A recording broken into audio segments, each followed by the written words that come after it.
as well. A few scattered showers just following behind, but in a reversal of fortunes from Thursday, it's now the southeast that will see the more prolonged areas of sunshine on Friday. Temperatures here climbing towards the high 20s, dipping down a little bit more as we head into the weekend. Enjoy your evening. Bye-bye. A positive outlook through the night will power through to a bright day ahead. Boxed Home Battery Storage, sponsors of weather on GB News. £54,321 cash could be yours. Cash that you could spend however you like. It's like having an extra £1,000 each week for a whole year to play with. Someone is guaranteed to win this amazing amount of cash, so make sure that someone could be you. For another chance to win £54,321 cash, text cash to 63225. One entry costs £2.50 plus one standard network rate message, or text bonus to 63225. 5 entries cost £5 plus one standard network rate message. Go to gbnews.com/win. Entries start at £2.50. Call 0903 686 3232. Calls cost £2.50 plus your network access charge. Or post your name and number to GB14 PO Box 8690 Derby DE1 9TT. UK only. Entrance must be 18 or over. Lines close at 4 p.m. on the 1st of August. Please check the closing time if listening or watching on demand. From the school run to the home run, watch a new show for all of Britain. He can say whatever he wants. A straight-talking show where all voices are heard. And, you know, when are we going to stop talking about smashing the gangs and actually do it? With the stories that matter from every part of our country. There's a bit of a crash landing there for your Chancellor. Bold, fearless and standing up for you. That's me, Martin Daubney, 3 p.m. till 6 p.m, weekdays, here only on GB News. The People's Channel, Britain's news channel. Westminster's full of talk, but out here, it's the real world. Am I allowed to talk now? No, that's it. This is where it matters, real people and real lives. That's what politics is all about. In fact, has Trump made a good start? No. Straight answers, no spin, and just a couple of pints. How many fingers have I got up? About 10. So join me for Lee Anderson's Real World every Friday at 7 p.m, only on GB News. The People's Channel, Britain's news channel. You want to know what's really going on in the corridors of power? Labour don't know what to do with you half the time, and that makes you quite lethal in the chamber. Get behind the headlines with Chopper's political podcast. Join me, Christopher Hope, as I sit down with the great and the good of British politics. We'll see where this ruling takes us. These are the stories shaping our nation. Chopper's political podcast, available now on all platforms. Listen in and stay ahead. It's Patrick Christys tonight, and here we do things differently. It's explaining the absolute madness of this, doesn't it? It's explosive. I mean, this is very good. It's lively. 850. Your government sat there, Sean, and it did nothing. It's controversial. And the Middle East has been in turmoil since before I was born. It's everything you need to kickstart your evening. Everyone's had their Weetabix tonight. I love to see it. That's Patrick Christys tonight, weeknights from 9 p.m. Only on GB News, the People's Channel, Britain's news channel.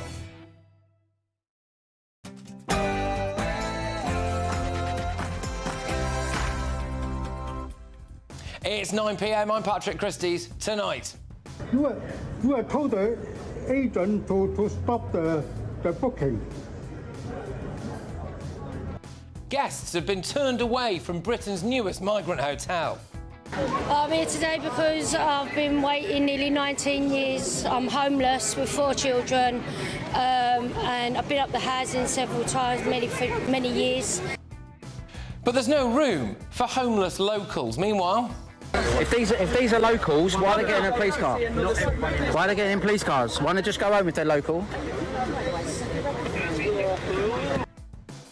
should police be escorting hard left agitators to migrant hotel protests? Also,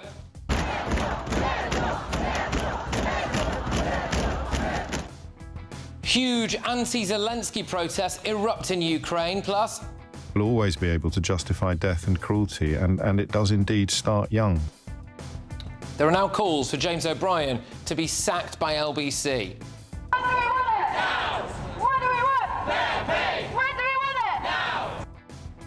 And tomorrow, doctors will go on strike, and unfortunately, people will die. On my panel tonight, it's the former vice chairman of the Tory party, Jonathan Gullis, businessman and activist Adam Brooks, and broadcaster Nina Mishkov. Oh, and which country might be about to sue Britain for climate change? Here's a clue.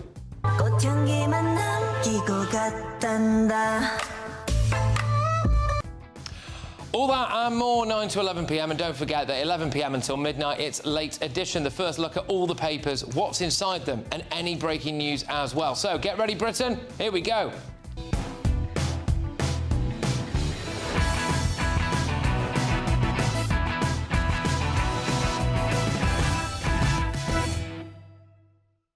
It used to be Rule Britannia. Now, the migrants are ruling the Britannia. Next.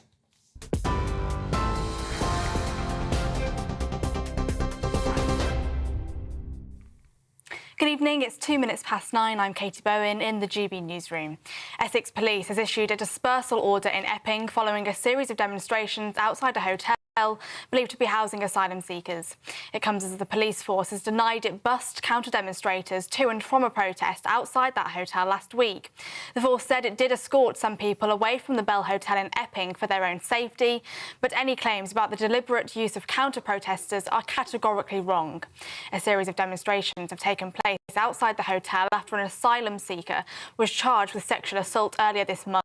He denied those allegations.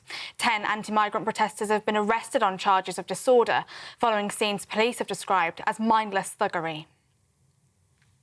Elsewhere today, 2 former market traders who were jailed for rigging interest rates have had their convictions overturned. Former Citigroup and UBS trader Tom Hayes spent more than 5 years in jail after becoming the first person in the world to be convicted of manipulating LIBOR in 2015. Carlo Palombo, an ex-Barclays trader, was jailed in 2019 for a similar offence. He's also had his conviction quashed.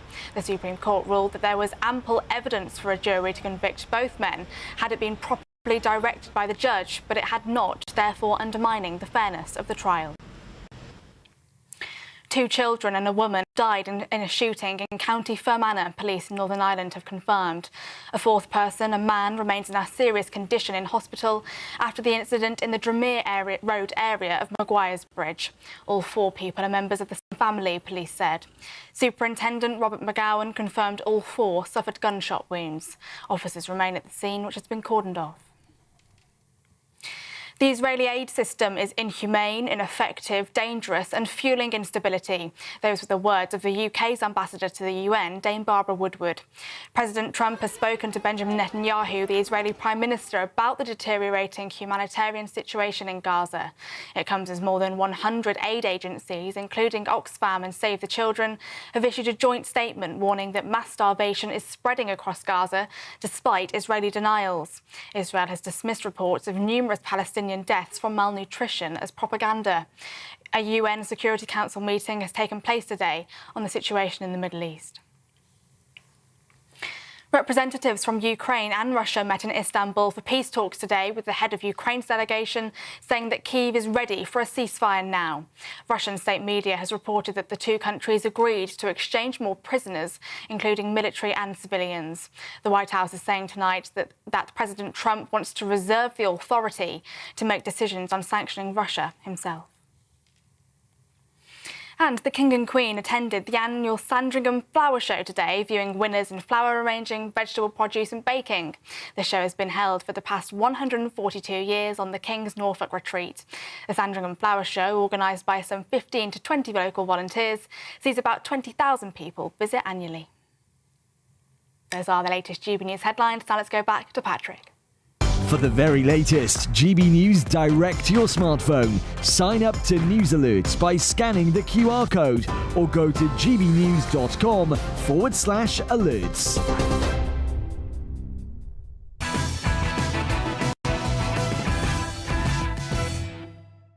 Good evening. The government said that they were going to be closing migrant hotels, but, well, there's a new one. The Britannia Hotel in London is going to be used to house illegal immigrants.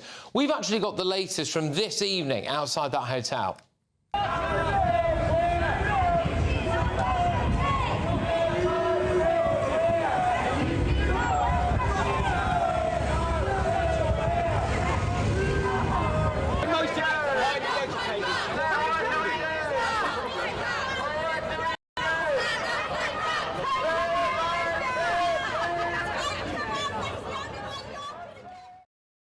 Well, we've been seeing a lot of that back and forth recently, haven't we, between the Refugees Welcome Brigade and people who do not want a whopping great big migrant hotel in their area. Now, that hotel is going to be housing illegal migrants, but unfortunately, nobody told the people who were booked to stay there. To arrange another hotel for us.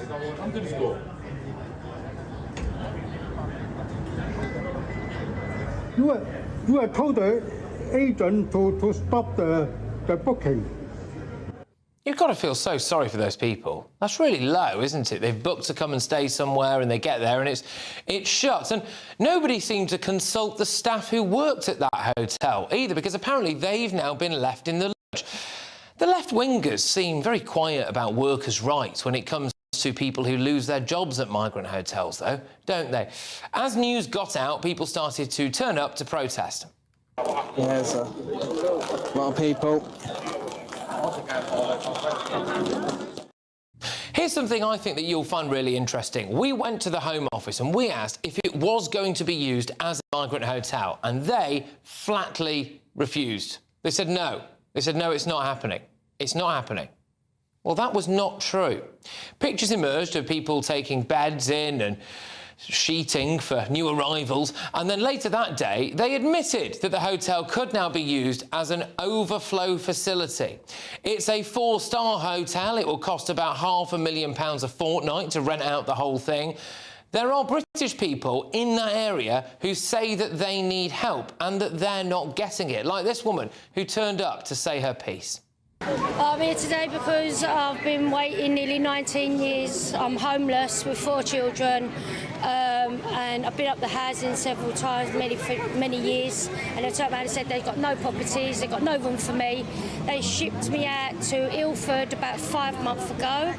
They took me out of my support network, they took my children away from their schools. And other people whose loved ones have struggled to come to this country legally and have had to pay a lot of money to do so are all not happy. Me and my girlfriend, we stay in Canary Wharf. My girlfriend is a legal immigrant from Hong Kong. She's beautiful, smart, contributes a lot to society. She's spent probably £50,000 moving to the UK. She works very hard, pays a lot of taxes, and one of her biggest concerns is London is her safety. When she's walking about London sometimes, especially central London, she feels a bit scared. She says there's lots of foreign men walking about, it can be very scary at times. And I'm very concerned because I don't always stay in Canary Wharf, I go back to Scotland sometimes, and I'm very concerned that when I go back to Scotland and I'm not around protecting her, there's going to be 500, 600 strange men walking about the street. If I'm wrong and these are all women and children, then I'm happy to welcome them. That's fair enough. People are sick of it, and they've had enough of being lectured by people like this. I just think it's really, really important for people to understand that there are no safe and legal routes for refugees to come to this country. This is the only way they can come here. It's on a boat to pay. Yeah, they've got the whole of Europe. Why should we put that burden on the rest of Europe? Well, what you're going to see in a second is that she is confronted by a man. And look, I'm not necessarily condoning the exact way that he confronts her, as you're about to hear, but what you'll see is he's very angry. It sounds like a man who is at his wit's end. And people are fed up of being lectured to about these lofty ideas of decency and how we always have to take these people in. And perhaps she's never come face to face with this level of anger. They're not choosing to leave their country at their home, their children, their parents. Children, you should have our children. Excuse me. You should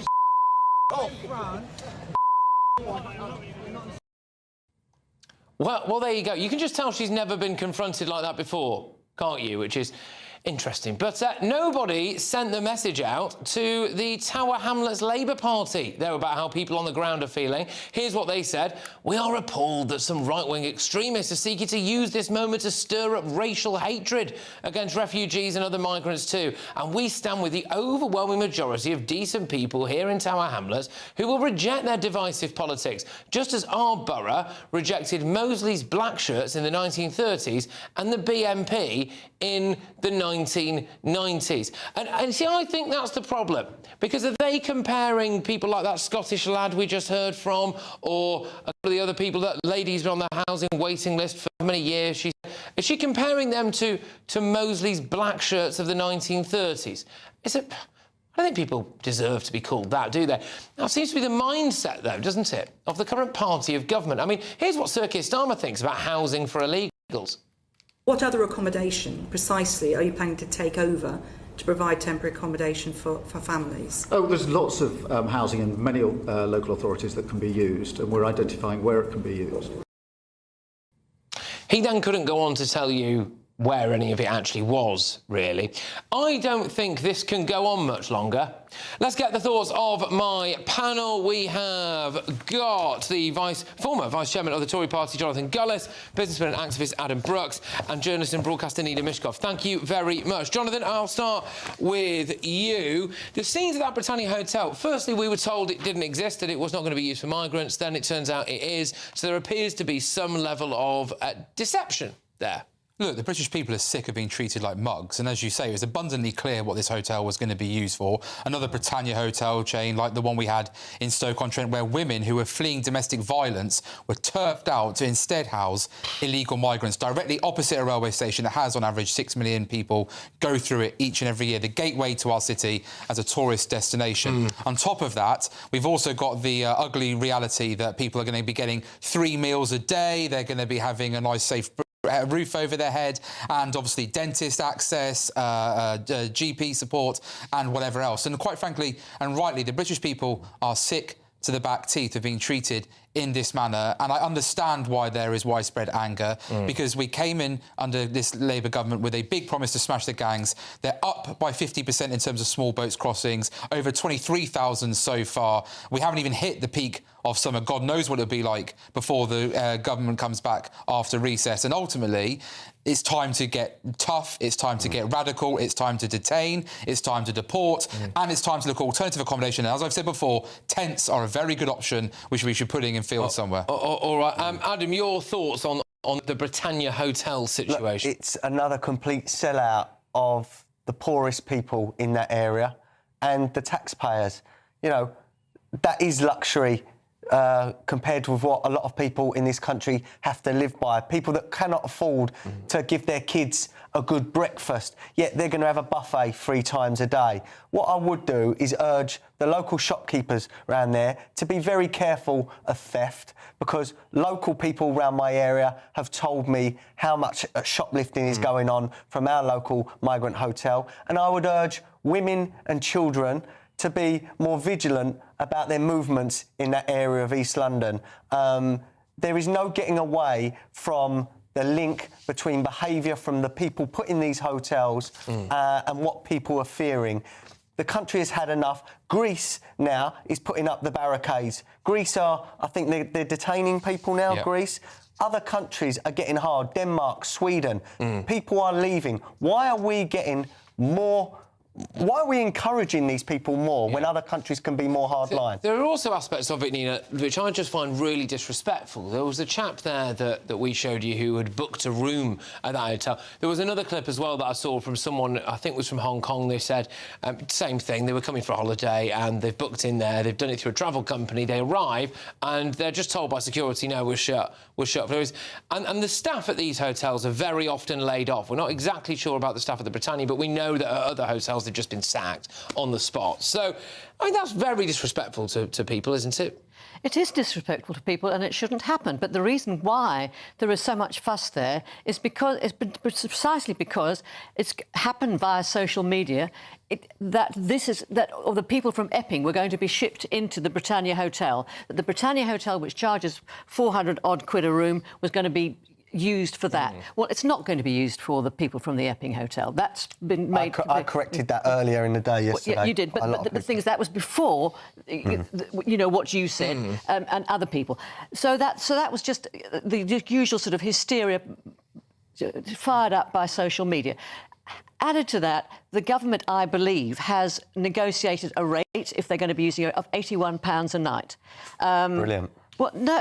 It could work out just for context, it could work out as £500,000 quid every fortnight. That Well, because it's because of the amount of rooms. Well, it could do, but £81 instead of 400. So they've negotiated that, but they said it's not going to be Epping. The trouble with this whole situation, it is completely catastrophized and exacerbated. And the more hatred is poured, it's like pouring petrol on fire. It's not hatred, it's fear. It is. Well, we fear, Nina. I speak for the majority. We are scared for our kids in this country. That's rather arrogant of you to say you speak for the majority. I do speak for the majority, Nina. You do not know the majority. If there was a national poll on stopping the boats, it would be 85%. If we had a referendum, Adam, which we should have... that is your supposition. No. Not everybody thinks like you. Get out Not of the real everybody. World, I am in the real world. You're I've not. lived in the real world a lot longer than you, and I've seen a lot more than you. So let me tell you, this is not a situation that can be sorted by social media and people who believe that migrants are not people. May I point out,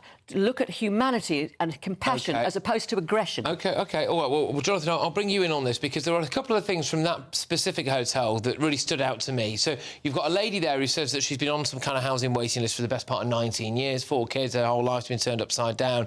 I mean, she actually used the phrase, I think, my life has been ruined. There was a bit of that where she said her daughter, because they had to move, her daughter was then sexually assaulted on the Elizabeth line, and then now is fearful of going outside. They can't get her some permanent accommodation. And who was she assaulted by on the Elizabeth line? Do we know? We don't know. Well, exactly. So you're assuming that it's a migrant. No, I'm not. What I am saying, Nina, is that what she wants to be able to have now is her own place for her and her 4 children, so that they can feel safer. And she's not getting that. Whereas there is a hotel there where people are going to be able to get their accommodation, and it just feels like ordinary Brits are maybe at the back of the queue there. This 2-tier Britain under 2-tier care all over again, and Nina says we should be grateful it's only £81 a night. I'm not saying grateful, I'm pointing out people something factual, Jonathan, which you might not be... about the £81 per night. In fact, Nina, I am factual about it, because I remember when I was one of the first MPs in the House of Commons to stand up and name and shame a hotel, the North Stafford Hotel, which is run by the Britannia chain, opposite the railway station. I remember the next day headlines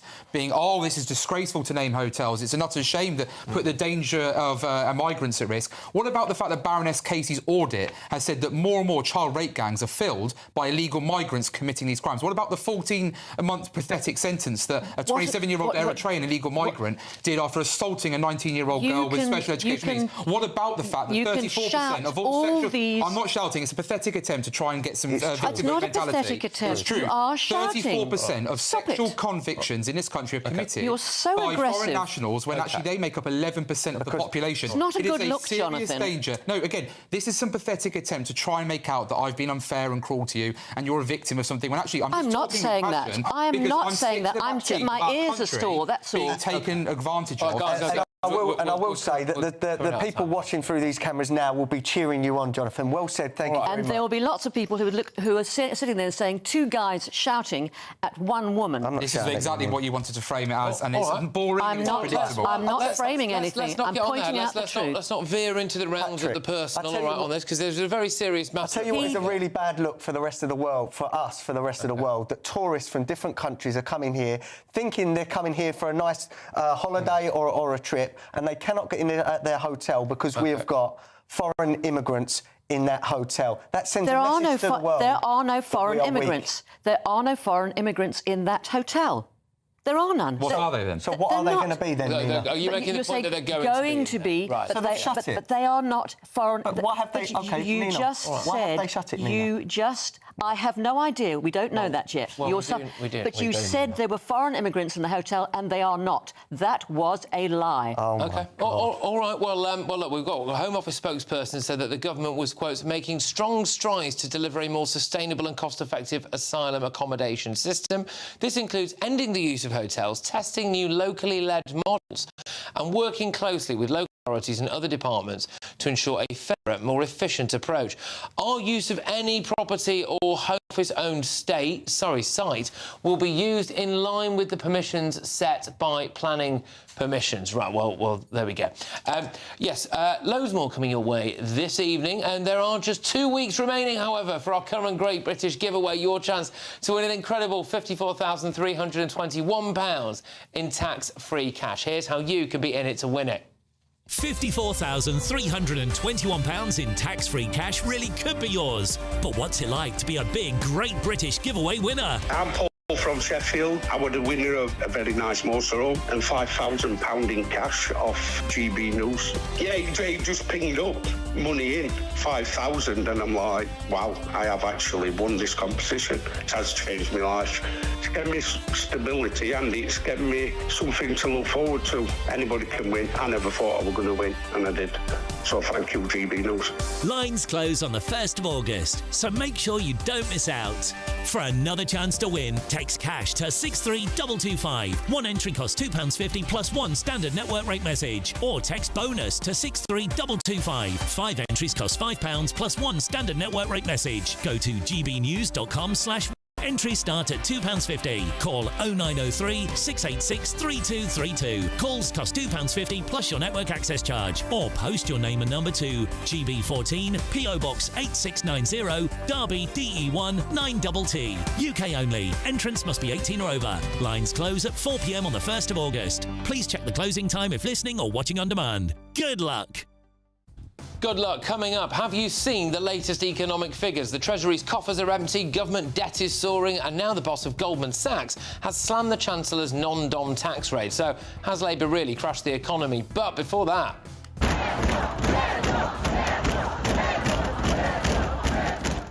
Well, that is the capital of Ukraine, where anti-government protests have erupted after Parliament backed a controversial bill limiting the power of anti-corruption agencies. So, is President Zelensky corrupt? And what about the billions and billions of pounds of aid that we have sent them? Where's that gone? That's next.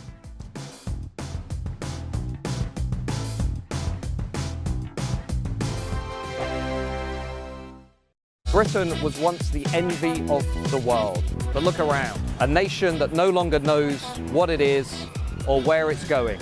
A country that's broken. How do we fix Britain? How do we bring it back? Friday night with Matt Goodwin at 8 p.m. Only on GB News. You've read the headlines, you've heard what those in power have to say. How about now we actually get to the truth? They would pay attention. We go beyond the political theatre and tell you what's really going on behind the scenes. For a massive council tax hike, one of the biggest in the UK. Others follow their lines, but we go off script. You sound like a broken record. You say that week after week. Cutting through the narratives and giving you unique perspectives. That's Ben Leo tonight, Saturdays and Sundays from 9 p.m. on GB News, Britain's news channel. From the school run to the home run, watch a new show for all of Britain. So he can say whatever he wants. A straight-talking show where all voices are heard.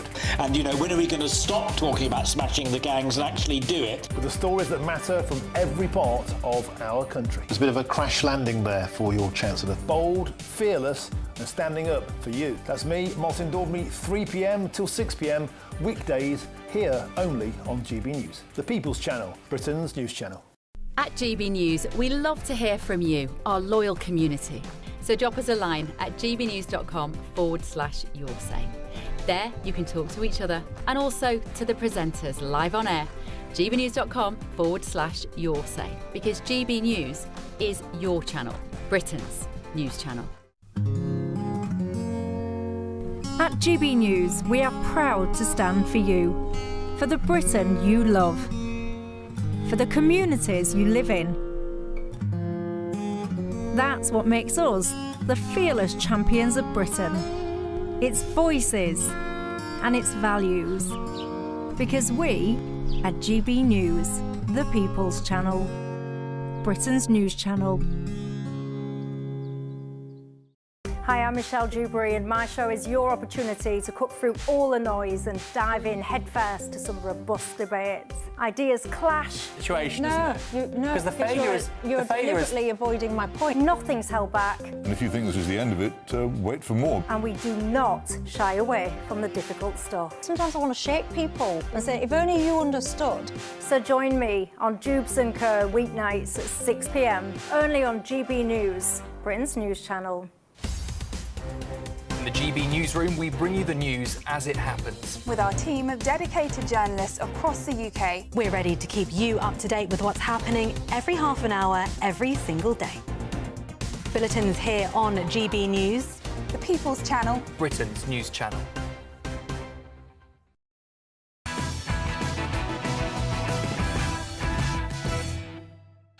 Well, welcome back. Shortly, I have got some damning evidence that Chancellor Rachel Reeves has actually crashed the economy. But first, is Ukraine's President Zelensky corrupt? It's time now for the head-to-head. Well, the reason I ask this is because Ukraine has been rocked by anti-government protests, sparked after Parliament backed a controversial bill limiting the power of anti-corruption agencies. Thousands of Ukrainians, including veterans, gathered in the country's capital of Kiev last night.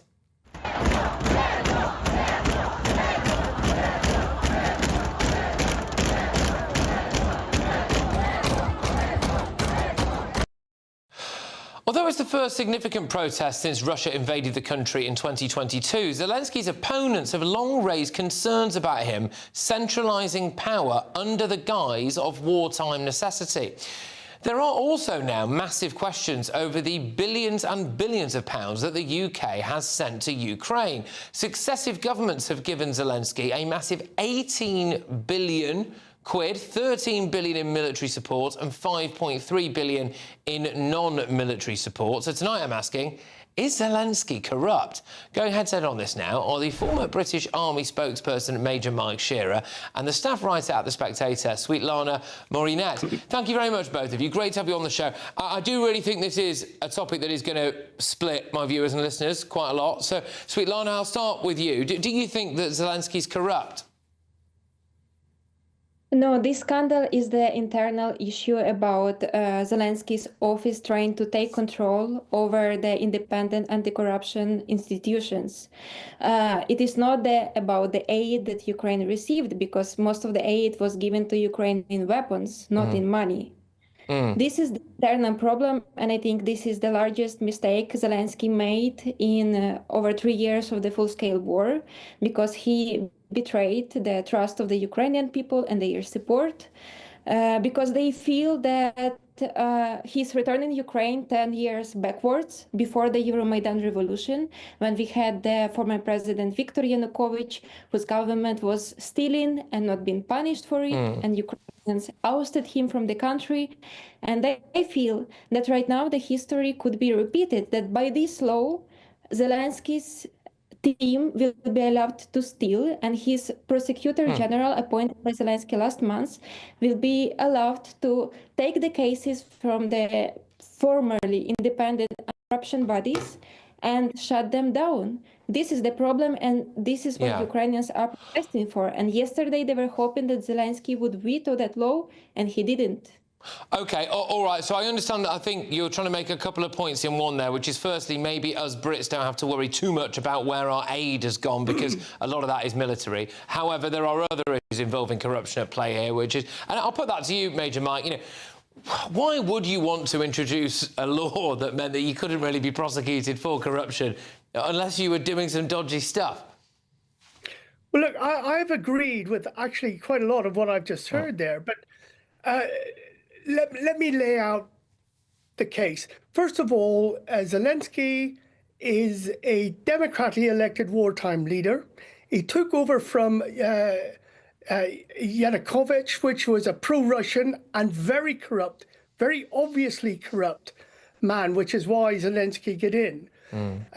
On this particular bill, it was done by Parliament, and he got a 2/3 majority vote in support of him. Now, that isn't the end of it. The people have a say on this, and they've made it clear that they are unhappy. So what does he do? He has said that he will propose amendments to it to accommodate their concerns. That said, let's remember this.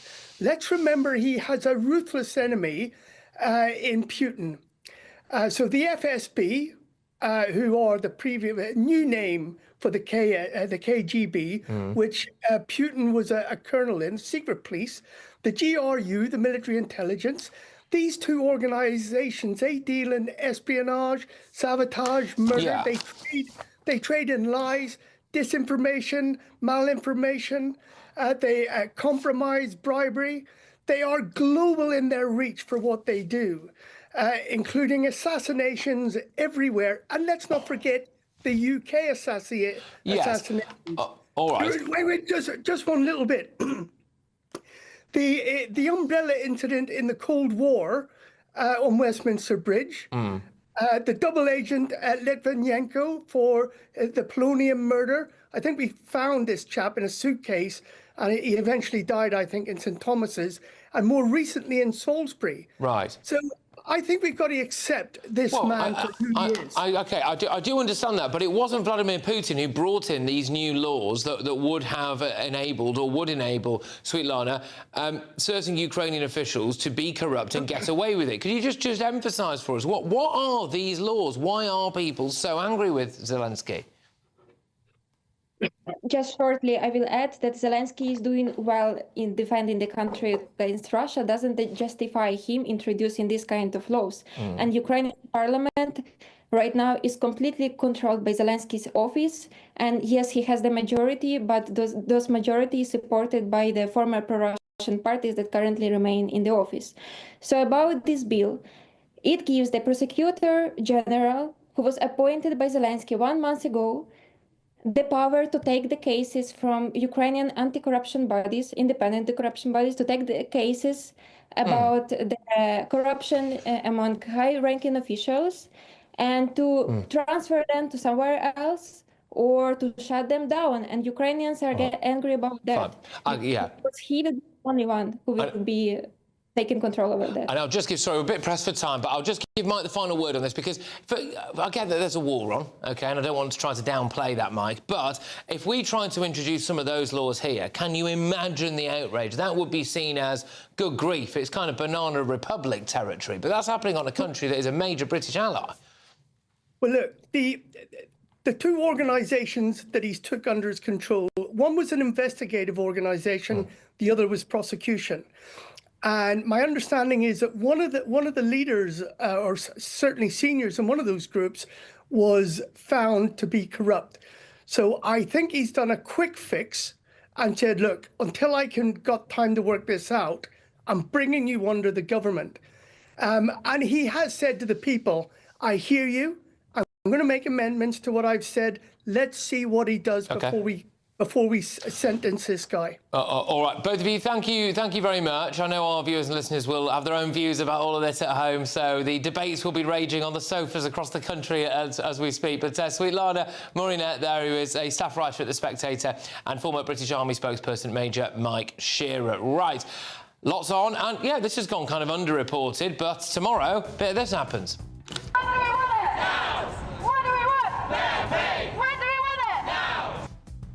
Yeah, don't get ill. Don't get ill tomorrow. Junior doctor strikes are going ahead after last-minute talks with the government broke down. The Health Secretary, Wes Streeting's, accused the striking doctors of showing complete disdain for the patients.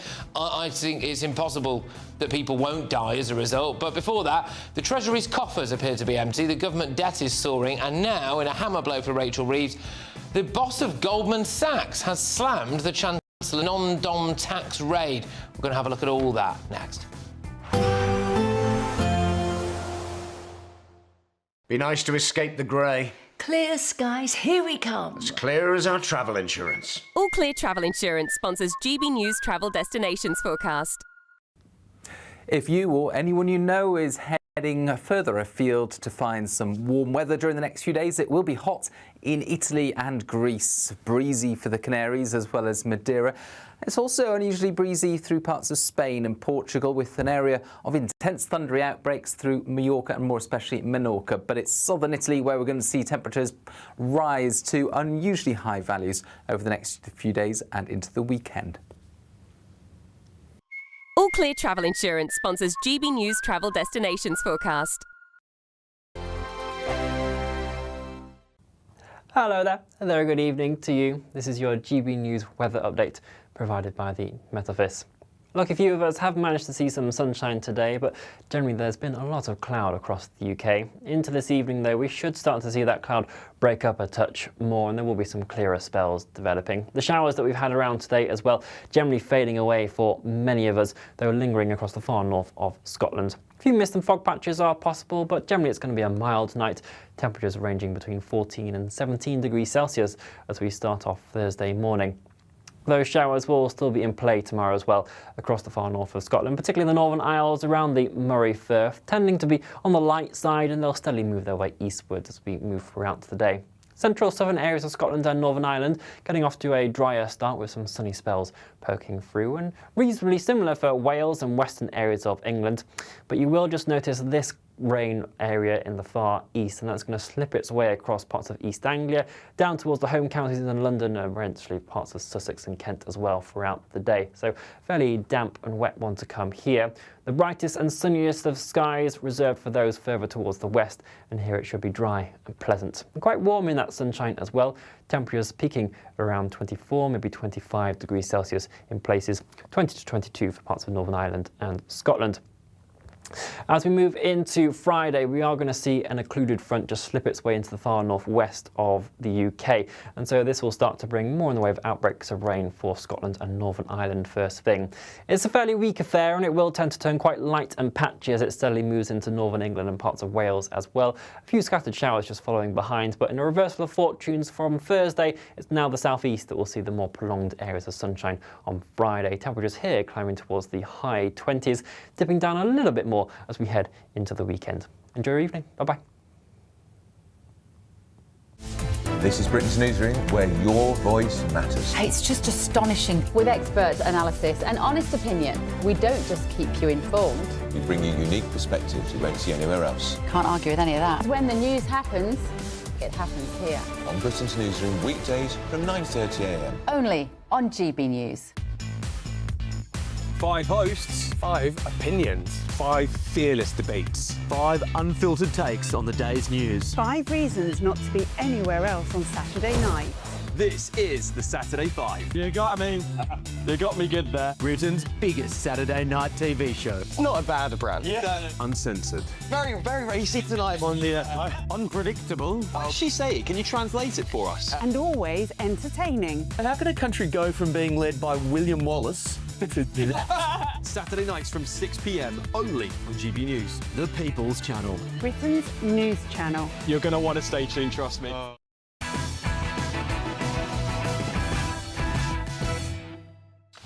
Welcome back to Patrick Christys tonight. Well, coming up, the junior doctors are striking tomorrow, and it's going to endanger patients, isn't it? So I'm looking forward to talking to one of those, well, resident doctors now. But first, the boss of the American bank Goldman Sachs has slammed Chancellor Rachel Reeves's economic policies, warning that her non-dom tax raid is hurting Britain. In her budget last year, the Chancellor scrapped the tax status, which allowed wealthy individuals with connections abroad to avoid paying full UK tax on their overseas earnings. And that's the crucial bit, it's on their overseas earnings. But asked if the government should revisit its non-dom rules, the boss of Goldman Sachs, David Solomon, told the Master Investor podcast, I think when you look at any jurisdiction, tax policy has to make sense. Incentives matter. If you create tax policy or incentives that push people away, you harm your economy and you don't drive revenue increases. His comments come just days after government borrowing soared. Look at that. That is our live debt clock.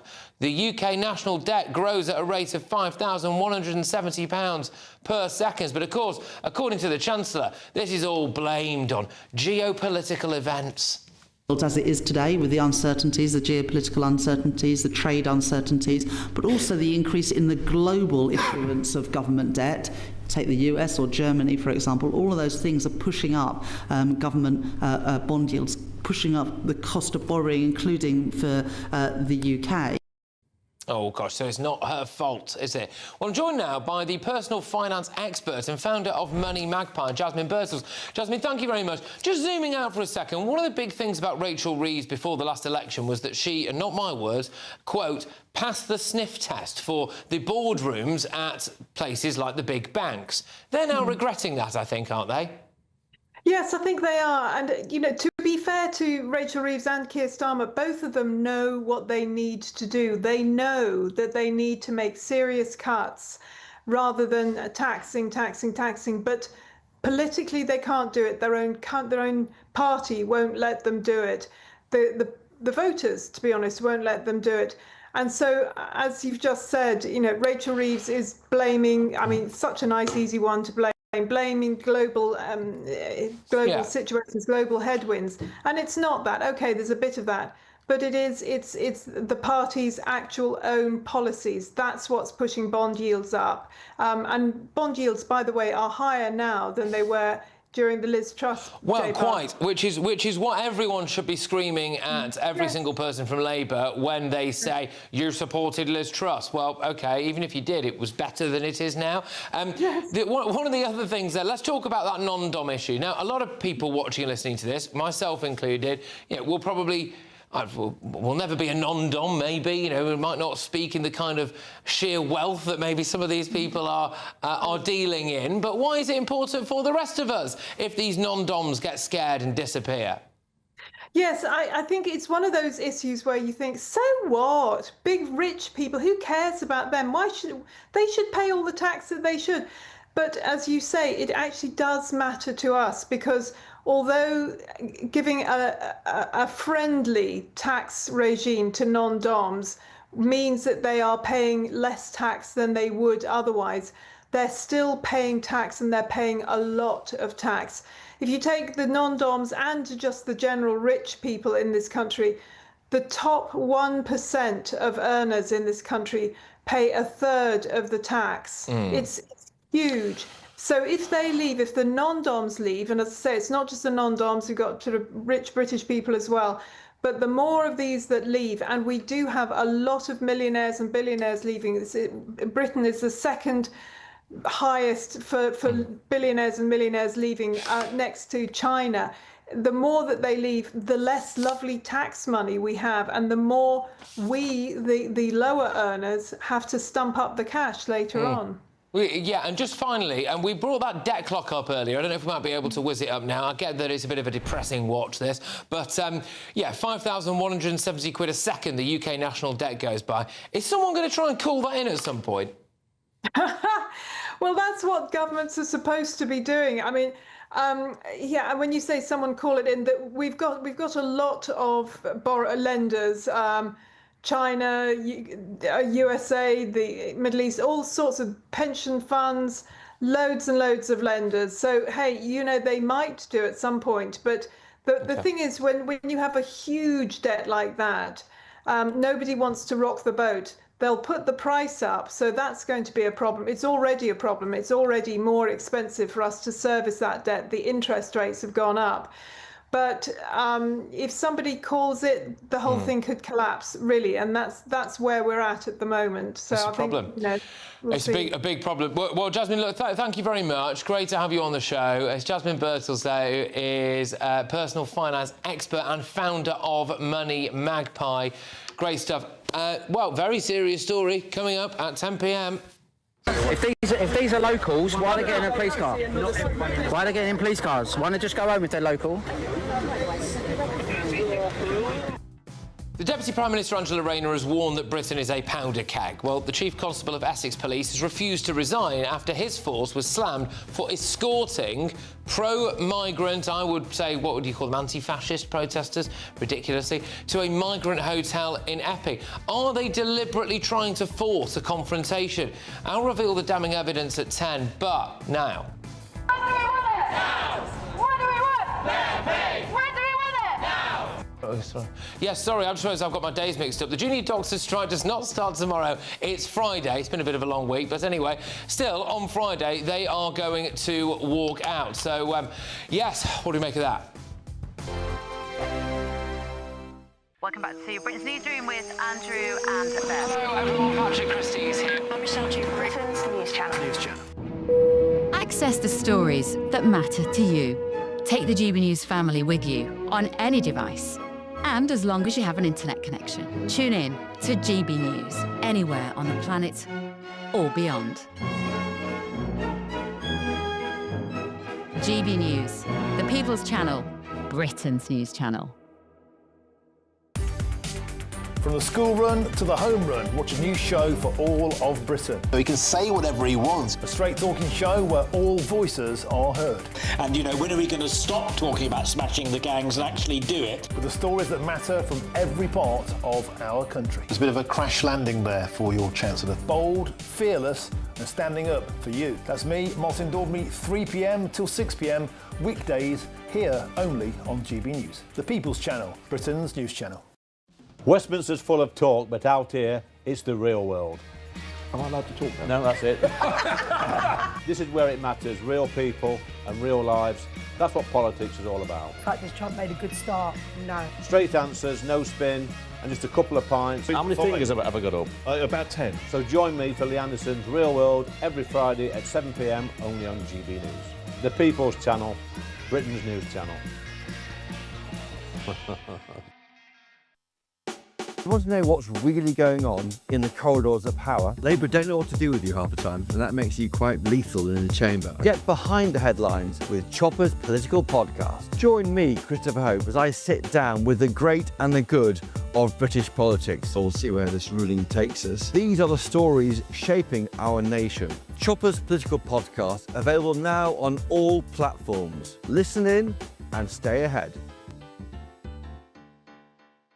Westminster, the ultimate clique. And you're fighting like rats in a sack. But here on the Camilla Tominey Show, we ask the questions the establishment media is too scared to ask. OK, let me ask you a straight question, because I know you're a straight-talking politician. Whether it's net zero, illegal immigration or law and order, nothing is off-limits. You have the power then.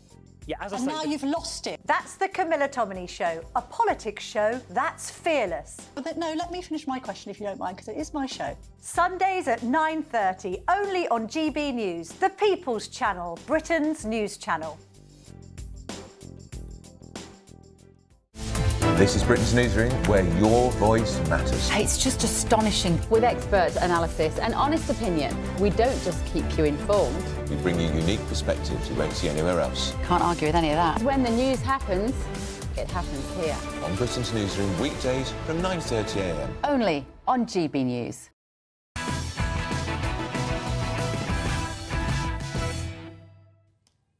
Welcome back to Pantry Christys tonight. Coming up, I will expose the damning evidence that the police did escort hard-left agitators to an anti-migration protest, well, anti-illegal migration protest, that really should say. But first, the Health Secretary, Wes Streeting, is facing another headache, with junior doctors set to press ahead with strikes this week after last-minute negotiations broke down. Mr Streeting today voiced his irritation over the decision, which comes just months after the government handed the striking doctors a 22% pay rise. They're now demanding another 29%. And the Health Secretary said they will cause unnecessary disruption to patients, put additional pressure on their NHS colleagues and not take the opportunity to improve their own working conditions. Just as a little aside on this before I go to my guest. So on Friday, we're going to have resident doctors walking out. People will die, in my view, as a result of that. The NHS will suffer. We've also got issues taking place at multiple different asylum accommodation sites, haven't we? We've just done you a thing there on how the economy is tanking, national debt is going through the roof, and our politicians are yet again on holiday now, aren't they? They're on recess, they're on holiday. You would have thought with this level of issues going on in the country, maybe they'd work a bit more round the clock. But I'm joined now by a GP and British Medical Association member, Dr Basha Mukherjee. Thank you very much, Dr Basha. So, are you a resident doctor? Do you support the resident doctors' strikes? Yes, I am a resident doctor for the next 2 weeks at least. I'm not going to be striking. I'm on annual leave at the moment. But I did vote to support the strikes, yes. OK, why? Well, for me, I have seen Wes Streeting deliver a really good deal in November. However, Wes Streeting, in his own words, accepted that he was going to offer a journey towards full pay restoration. To me, he has not kept up his end of the deal.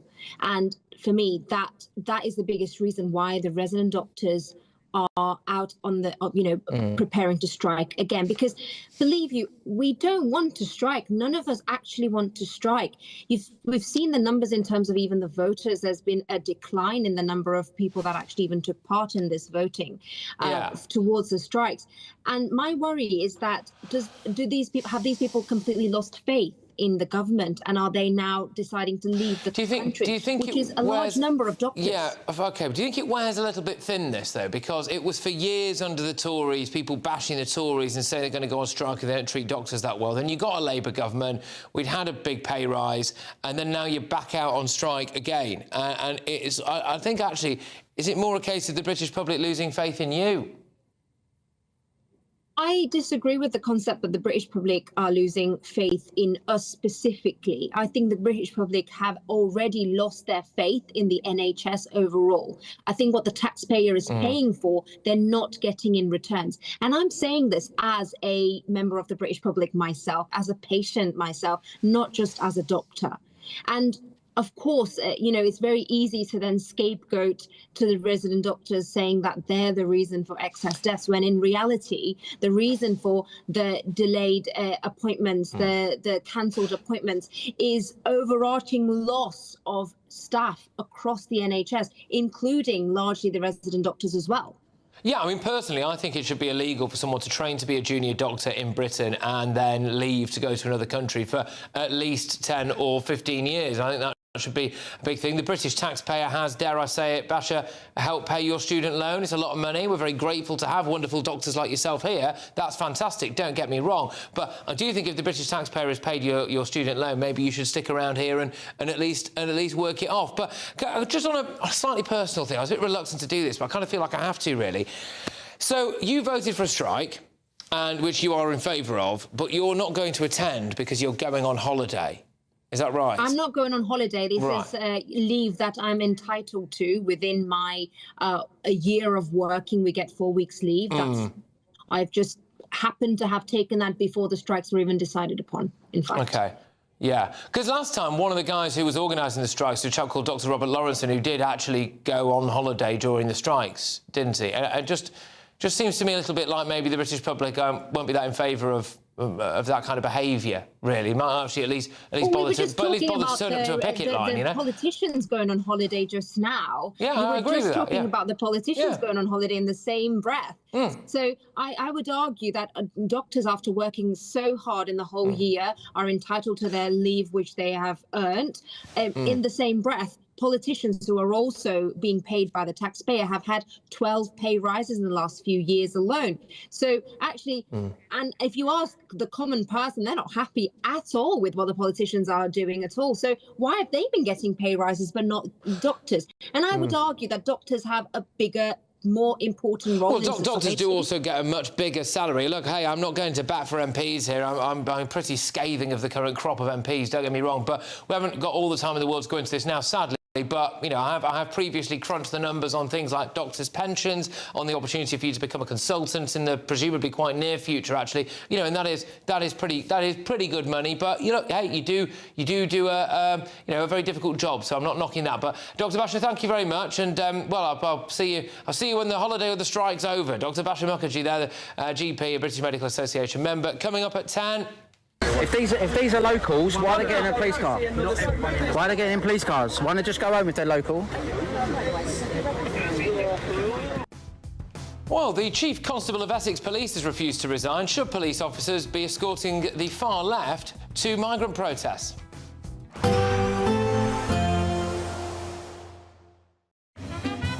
A positive outlook through the night will power through to a bright day ahead.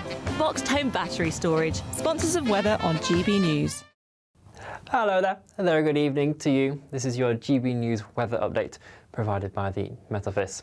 Look, a few of us have managed to see some sunshine today, but generally there's been a lot of cloud across the UK. Into this evening, though, we should start to see that cloud break up a touch more, and there will be some clearer spells developing. The showers that we've had around today as well, generally fading away for many of us, though lingering across the far north of Scotland. A few mist and fog patches are possible, but generally it's going to be a mild night.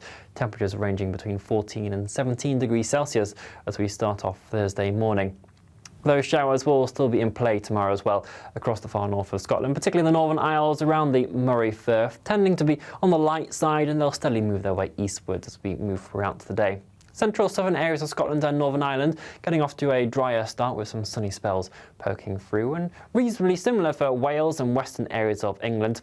But you will just notice this rain area in the far east, and that's going to slip its way across parts of East Anglia, down towards the home counties in London, and eventually parts of Sussex and Kent as well throughout the day. So fairly damp and wet one to come here.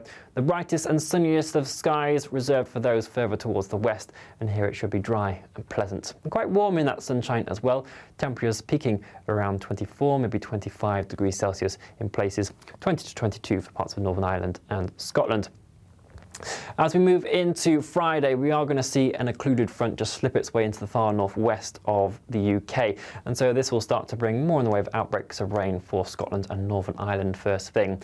It's a fairly weak affair, and it will tend to turn quite light and patchy as it steadily moves into northern England and parts of Wales as well. A few scattered showers just following behind, but in a reversal of fortunes from Thursday, it's now the southeast that will see the more prolonged areas of sunshine on Friday. Temperatures here climbing towards the high 20s, dipping down a little bit more as we head into the weekend. Enjoy your evening. Bye-bye. A positive outlook through the night will power through to a bright day ahead. Boxed Home Battery Storage, sponsors of weather on GB News. Imagine having an extra £1,000 to spend each week for an entire year. £54,321 in tax-free cash could be yours. Cash to spend however you like. £54,321 in cash could be landing in your bank account this year. For another chance to win £54,321 cash, text cash to 63225. One entry costs £2.50 plus one standard network rate message, or text bonus to 63225. 5 entries cost £5 plus one standard network rate message. Go to gbnews.com/win. Entries start at £2.50. Call 0903 686 3232. Calls cost £2.50 plus your network access charge. Or post your name and number to GB14 PO Box 8690 Derby DE1 9TT. UK only. Entrance must be 18 or over. Lines close at 4 p.m. on the 1st of August. Please check the closing time if listening or watching on demand. Good Afternoon Britain isn't just about us. The wonderful thing about this programme is it's about everyone watching. It's an interactive programme. Well, there absolutely is something to see here, and we're going to be talking about it more. Whether it's breaking royal news, please bring us up to date, or indeed a particularly punchy speech in the House of Commons. Very, very curious. We bring it to you live, and then we bring you live reaction as well. That's Good Afternoon Britain, weekdays from midday. Only on GB News, the People's Channel, Britain's news channel. This is Britain's Newsroom, where your voice matters. It's just astonishing. With expert analysis and honest opinion, we don't just keep you informed. We bring you unique perspectives you won't see anywhere else. Can't argue with any of that. When the news happens, it happens here. On Britain's Newsroom, weekdays from 9:30 a.m. Only on GB News. From the school run to the home run, watch a new show for all of Britain. He can say whatever he wants. A straight-talking show where all voices are heard. And, you know, when are we going to stop talking about smashing the gangs and actually do it? With the stories that matter from every part of our country. There's a bit of a crash landing there for your Chancellor. Bold, fearless and standing up for you. That's me, Martin Daubney, 3 p.m. till 6 p.m, weekdays, here only on GB News. The People's Channel, Britain's news channel. 5 hosts, 5 opinions, 5 fearless debates, 5 unfiltered takes on the day's news. 5 reasons not to be anywhere else on Saturday night.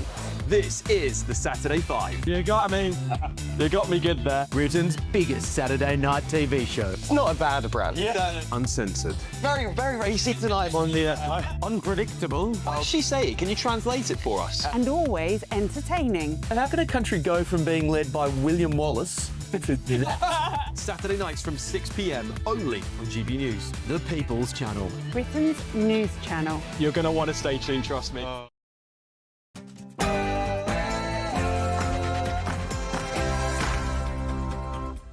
It's 10 p.m. I'm Patrick Christys. Tonight. You were told the agent to stop the booking. Guests have been turned away from Britain's newest migrant hotel. I'm here today because I've been waiting nearly 19 years. I'm homeless with 4 children, and I've been up the housing several times, for many years. Unfortunately, though, there's no room for homeless locals. Meanwhile, If these are locals, why are they getting in a police car? Why are they getting in police cars? Why don't they just go home if they're local? well, massive controversy over this. Should police forces be escorting hard left agitators to migrant hotel protests? Also, will always be able to justify death and cruelty, and it does indeed start young. calls for James O'Brien to be sacked from LBC. Also, what's going on here?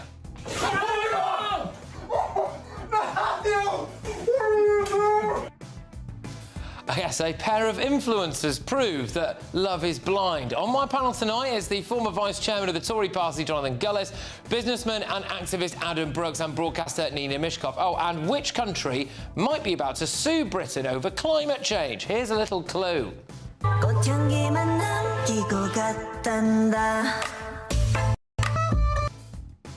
And from 11 p.m. to midnight, it's Late Edition, the first look at all of your papers, what's inside them, and any breaking news we get as well. So get ready, Britain. Here we go.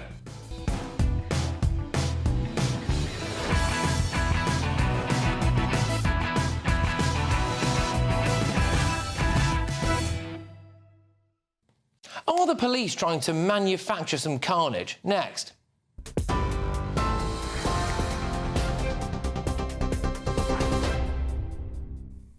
Good evening, it's 2 minutes past 10. I'm Katie Bowen in the GB newsroom. Essex Police has issued a dispersal order in Epping following a series of demonstrations outside a hotel believed to be housing asylum seekers. It comes as the police force has denied it bussed counter-demonstrators to and from a protest outside that hotel last week. The force said it did escort some people away from the Bell Hotel in Epping for their own safety, but any claims about the deliberate use of counter-protesters are categorically wrong. A series of demonstrations have taken place outside the hotel after an asylum seeker was charged with sexual assault earlier this month. He has denied those allegations. 10 anti-migrant protesters have been arrested on charges of disorder, following scenes police have described as mindless thuggery. Elsewhere, 2 former market traders who were jailed for rigging interest rates have had their convictions overturned. Former Citigroup and UBS trader Tom Hayes spent more than 5 years in jail after becoming the first person in the world to be convicted of manipulating LIBOR in 2015. Carlo Palombo, an ex-Barclays trader, was jailed in 2019 for a similar offence. He's also had his conviction quashed. The Supreme Court ruled that there was ample evidence for a jury to convict both men had it been properly directed by the judge, but it had not, therefore undermining the fairness of the trial. 2 children and a woman have died in a shooting in County Fermanagh, police in Northern Ireland have confirmed. The mother is aged in her 40s, but the ages of her 2 children have yet to be confirmed. A 4th person, a man, is in a serious condition in hospital after the incident in the Dromere Road area of Maguire's Bridge. All 4 people are members of the same household, and all 4 suffered gunshot wounds, police said. The Israeli aid system is inhumane, ineffective, dangerous and fuelling instability. Those were the words of the UK's ambassador to the UN, Dame Barbara Woodward. President Trump spoke to Benjamin Netanyahu, the Israeli Prime Minister, about the deteriorating humanitarian situation in Gaza. It comes as more than 100 aid agencies, including Oxfam and Save the Children, have issued a joint statement warning that mass starvation is spreading across Gaza despite Israeli denials. Israel has dismissed reports of numerous Palestinian deaths from malnutrition as propaganda. A UN Security Council meeting took place today on the situation in the Middle East. Representatives from Ukraine and Russia met in Istanbul for peace talks today, with the head of Ukraine's delegation saying that Kyiv is ready for a ceasefire now. Russian state media has reported that the 2 countries agreed to exchange more prisoners, including military and civilians. The White House said tonight that on the issue, President Trump wants to reserve the authority to make decisions on sanctioning Russia himself. And the King and Queen attended the annual Sandringham Flower Show today, viewing winners in flower arranging, vegetable produce and baking. The show has been held for the past 142 years on the King's Norfolk retreat. The Sandringham Flower Show, organised by some 15 to 20 local volunteers, sees about 20,000 people visit annually. Those are your latest GB News headlines. Now let's go back to Patrick. For the very latest GB News direct to your smartphone, sign up to News Alerts by scanning the QR code or go to gbnews.com/alerts.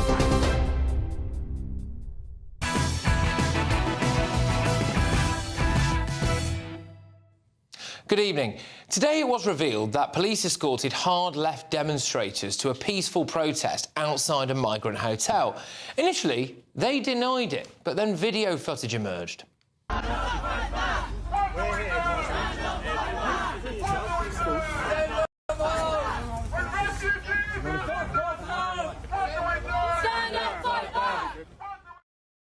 What happened next was that some of the far-left so-called anti-fascists started calling people, including local children who were protesting at the migrant hotel, Nazis and scum.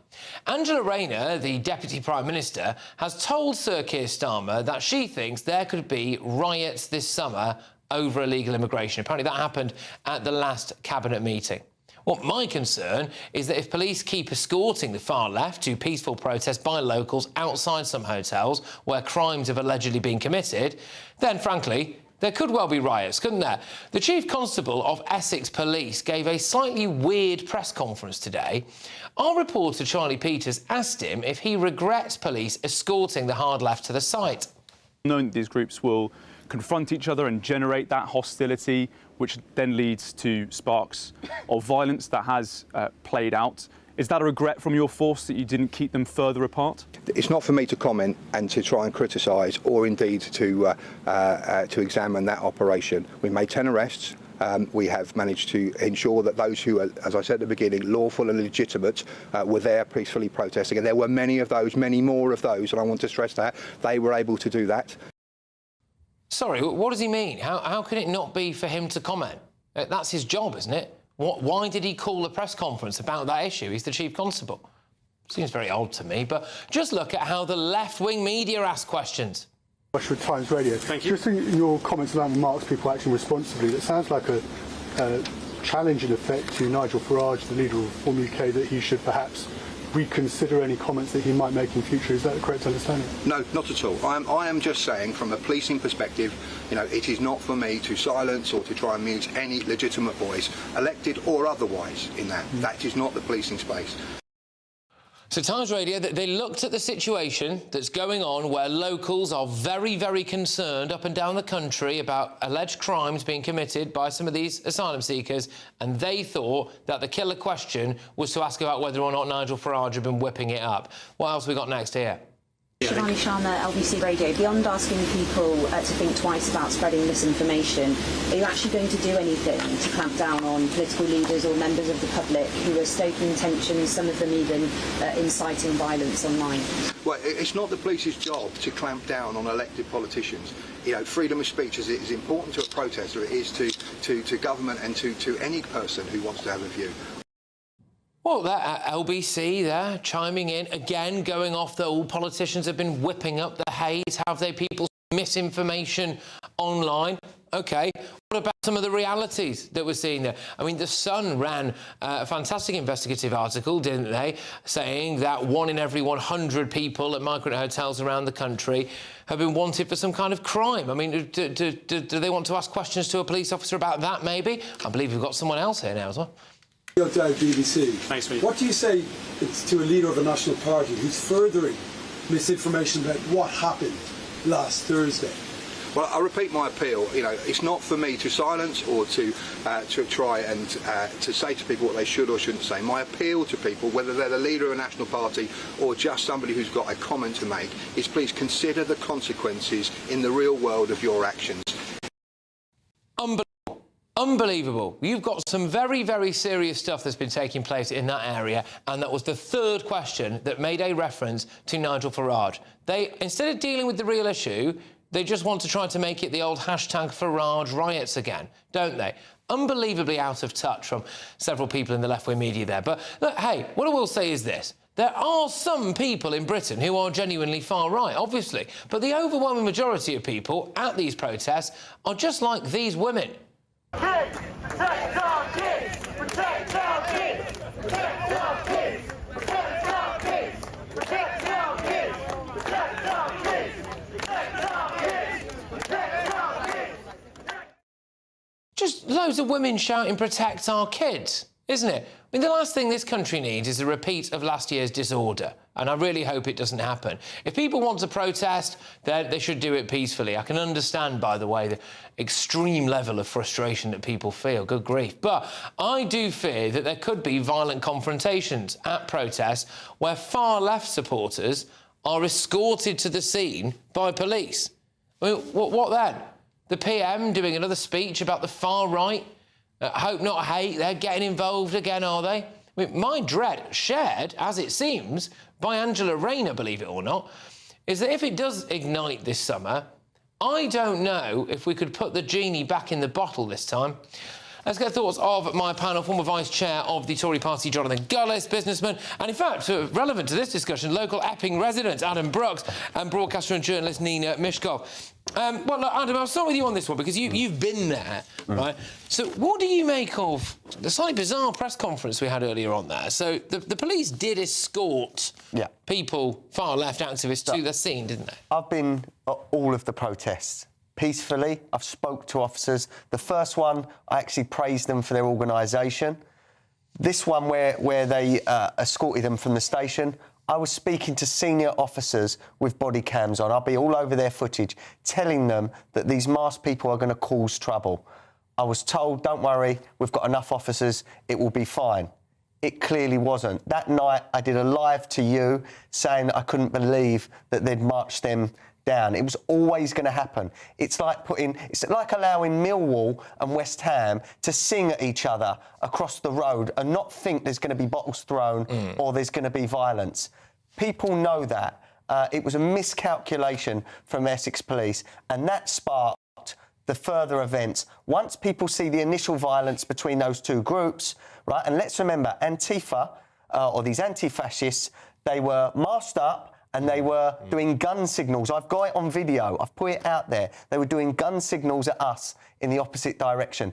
These weren't so-called anti-fascists. They were here for trouble. I mean, look, even taking at face value that some of these people are your genuine stand-up to racism lot, who, by the way, I think, for the most part, are deluded idiots. But let's just say that they have this lovely, fluffy worldview, and they turn up.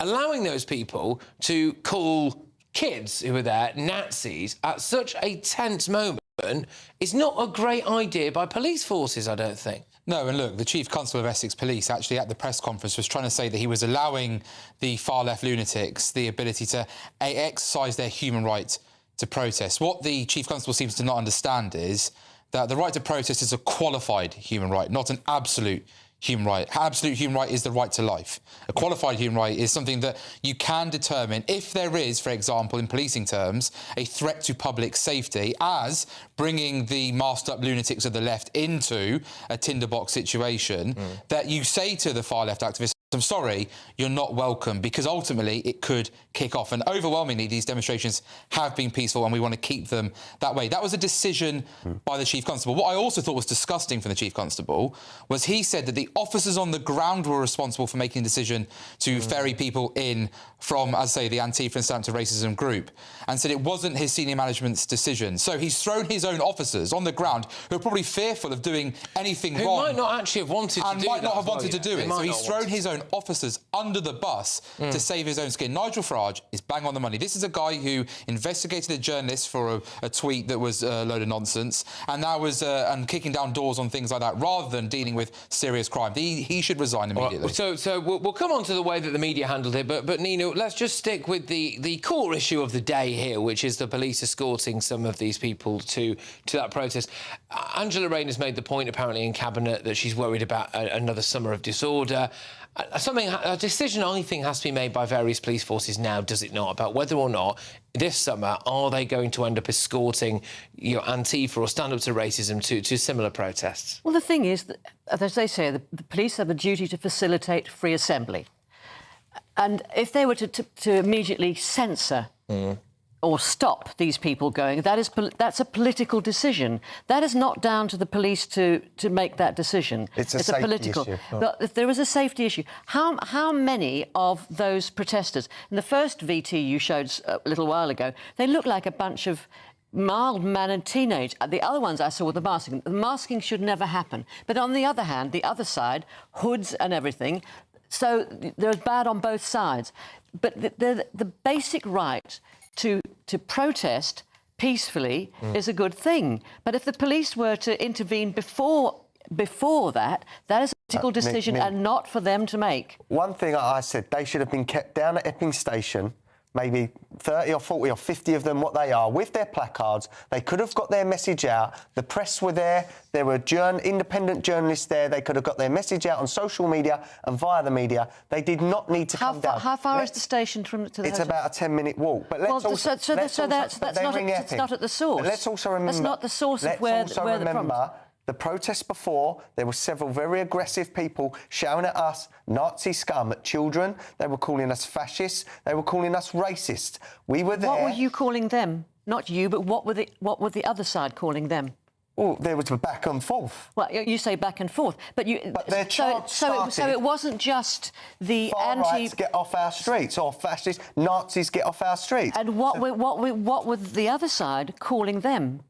I don't want to repeat it. Well, there you go. But so you can't say you're implying that only the one side. So what I'm saying is the press are implying that one side are far-right thugs and the other sides are anti-racists. Who's been arrested so far? Right, yeah. Who's been arrested so far? People that rightfully attacked the police and rightfully smashed up police rightfully attacked the police? Oh, please, Nina. No, I'm asking a question. The people that have been arrested are the people that have... Yeah, I just wanted you to clarify. I didn't understand what you were saying. No, I'm not. I wanted you to clarify it. All right. Please. Let's go to Jonathan, because I worry, and I'm not blaming Essex Police here. I'm not saying Essex Police is what Essex Police are doing. But my concern would be if I was Keir Starmer and I was looking at all of this stuff now, or if I was of the left in Britain, and I know that the British public have been ignored utterly for the last 30 years about their genuine concerns and the way they voted about immigration, both legal and illegal. And we have now reached a pound-a-keg scenario. That you kind of almost need a unified enemy, don't you? That enemy is very easily seen as the far right. And if people are antagonised enough, it might kick off, and I hope it doesn't. But I'm worried about that. I'm worried about police forces or creating a situation, accidentally or otherwise, that then leads to it kicking off, and then that leads to Sir Keir Starmer and co being able to get out on the streets and call everyone far right and ignore the issue that we know exists of things like murders, rapes or sexual assaults that have happened in relation to illegal migrants. Well, let's be perfectly clear. Chief constables, for example, in Greater Manchester, when they had the pro-Israel protests on the streets and they knew there was a danger of the Hamas sympathisers coming to cause trouble, the Chief Constable in Greater Manchester absolutely made it abundantly clear full force would be used and arrests would be made against anyone trying to disturb that peaceful protest. He, therefore, kept law and order on his streets. If I look at Staffordshire, where I live, where we've got Chris Noble, the Chief Constable of the Staffordshire Police there, who's got experience of Northern Ireland, believe me, he is a robust man who will allow people their right to protest, but would say, I would reckon with confidence,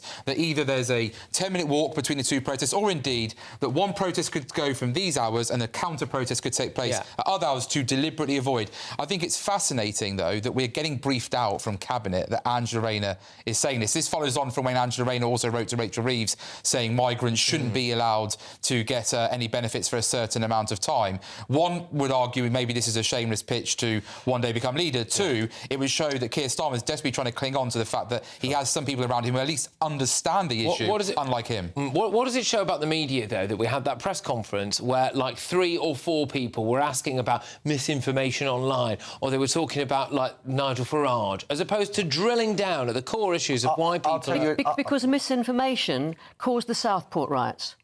Misinformation. So that's why that's a logical journalistic question, and one that needed to be answered. I'd disagree and say it was the murder of 3 young girls that upset everyone and angered everyone. But then exacerbated it. Rights off. But let me just say, it's an obvious ploy by the left-wing media to try and lose Farage's support amongst so-called swing voters or centrists. They do not want him to get any more popular. But let me tell you now, the videos we've seen from Epping and the videos we've seen from the Britannia should add 3 or 4% to reform polls over the next week or so, because People have had enough. People are getting poorer in this country, and they are seeing these migrants coming over and getting everything for free. The reason people are getting poorer is because of 14 years of Tory misrule. They lost control of the borders, and so it's complete hypocrisy to say anything other than that. The Tories, actually, we're talking about migration, they lost control of the borders. I agree with that. I would just say quickly, Patrick, Nigel Farage just lives rent-free in a lot of heads, and clearly the left-wing media don't know how to deal with it. Yeah. I would just like to see more, especially, I know, you know, all right, I was nearly said I don't want to keep banging on about it. I have obviously been banging on about the fact that I've been to Calais recently. However, you go there and you see it and how easy it is to report about things like find human traffickers and everything. And you see press conferences there with members of the press with a huge audience not asking about serious issues, about sexual assaults or whatever else in certain areas. I find it, but we're going to have to go, I'm afraid, because I've got to read... Sorry, Adam. I've got to read this statement out from Essex Police. Officers did provide a foot cordon around protesters on their way to the protest, where they and others were allowed to exercise their right to protest. Later, some people who were clearly at risk of being hurt were also escorted by vehicle away from the area for their safety. To reiterate, we categorically did not drive any counter-protesters to the site on any occasion. Right, well, I'm very keen to talk to you shortly about how much hot water James O'Brien appears to be in at LBC. But before we get to that, it's the latest and biggest Great British giveaway, £54,321 in tax-free cash. Here's how you can be in it to win it. £54,321 in tax-free cash really could be yours. But what's it like to be a big Great British giveaway winner? I'm Paul from Sheffield. I was the winner of a very nice motorhome and £5,000 in cash off GBNews. Yeah, he just pinged up, money in, 5,000, and I'm like, wow, I have actually won this competition. It has changed my life. It's given me stability and it's given me something to look forward to. Anybody can win. I never thought I was going to win, and I did. So thank you, GBNews. Lines close on the 1st of August, so make sure you don't miss out. For another chance to win, text cash to 63225. One entry costs £2.50 plus one standard network rate message. Or text bonus to 63225. 5 entries cost £5 plus one standard network rate message. Go to gbnews.com/win. Entries start at £2.50. Call 0903 686 3232. Calls cost £2.50 plus your network access charge. Or post your name and number to GB14 PO Box 8690 Derby DE1 9TT. UK only. Entrance must be 18 or over. Lines close at 4 p.m. on the 1st of August. Please check the closing time if listening or watching on demand. Good luck. Coming up, I've got all of tomorrow's newspaper front pages, and there is some breaking news tonight on the front of the Daily Mail. I'm finding out about this at exactly the same time you are, so... Oh, good. Migrants are using taxpayer handouts to fund their gambling habits. Well, I just really think it couldn't get any worse. Before that... Will always be able to justify death and cruelty, and it does indeed start young. Hard-left LBC presenter James O'Brien has been forced to apologise after he failed to challenge some vile anti-Semitic comments. But should he now be taken off air? That's next.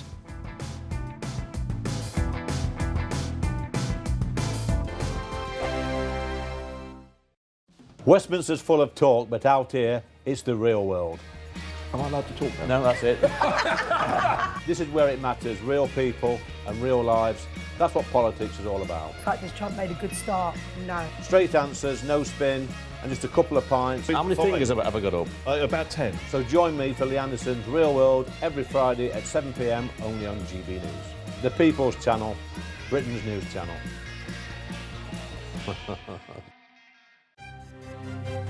GB News Breakfast, every day from 6 a.m. Sally first. How can this be good? I'm not sure if it's good, but I wouldn't say it's bad. I would defend everyone's choice to, if they can afford it, send their child to whatever care facility that they choose. And I think when you're talking about very young preschool children, there's an awful lot of life ahead of them where, you know, they can learn that life isn't always going to shower you with rose petals and tasting menus. If it suits the parents, if it suits the child, why not? And we are talking about a very small sector of society who, A, can afford this sort of option with your preschool childcare, and it's for a very short time. So there's obviously a market for it. They've come all the way over from Singapore to set this up. It's their first outpost in the UK. So, yeah, good luck. If there's a gap in the market, fill it. I know I'm a mother of 4 and I've got my own business, and even when we sit down for tea at night, I'm still on my phone, I'm still emailing. So for me, it's kind of like, I'm wondering if these parents are working 24/7 and they're trying to offset the guilt because they're really time poor with the kids. I mean, I've got 4 boys and I do think I naturally pamper them, because I don't know about you, Stephen, but when I was growing up, I was constantly told I didn't even know I was born, whatever that means. And so it's like, I think each generation we pamper our kids even more, you know? But Davinia, when you're sitting down with your kids having dinner, are you giving them a crisp golden Spanaker pita with refreshing tzatziki, followed by smoky jambalaya studded with free-range chicken and prawns? Or are they getting beans on toast? Funnily enough, Stephen, that's a no. GB News, the People's Channel. You've read the headlines, you've heard what those in power have to say. How about now we actually get to the truth? They would pay attention. We go beyond the political theatre and tell you what's really going on behind the scenes. For a massive council tax hike, one of the biggest in the UK. Others follow their lines, but we go off script. You sound like a broken record. You say that week after week. Cutting through the narratives and giving you unique perspectives. That's Ben Leo tonight, Saturdays and Sundays from 9 p.m. on GB News, Britain's news channel.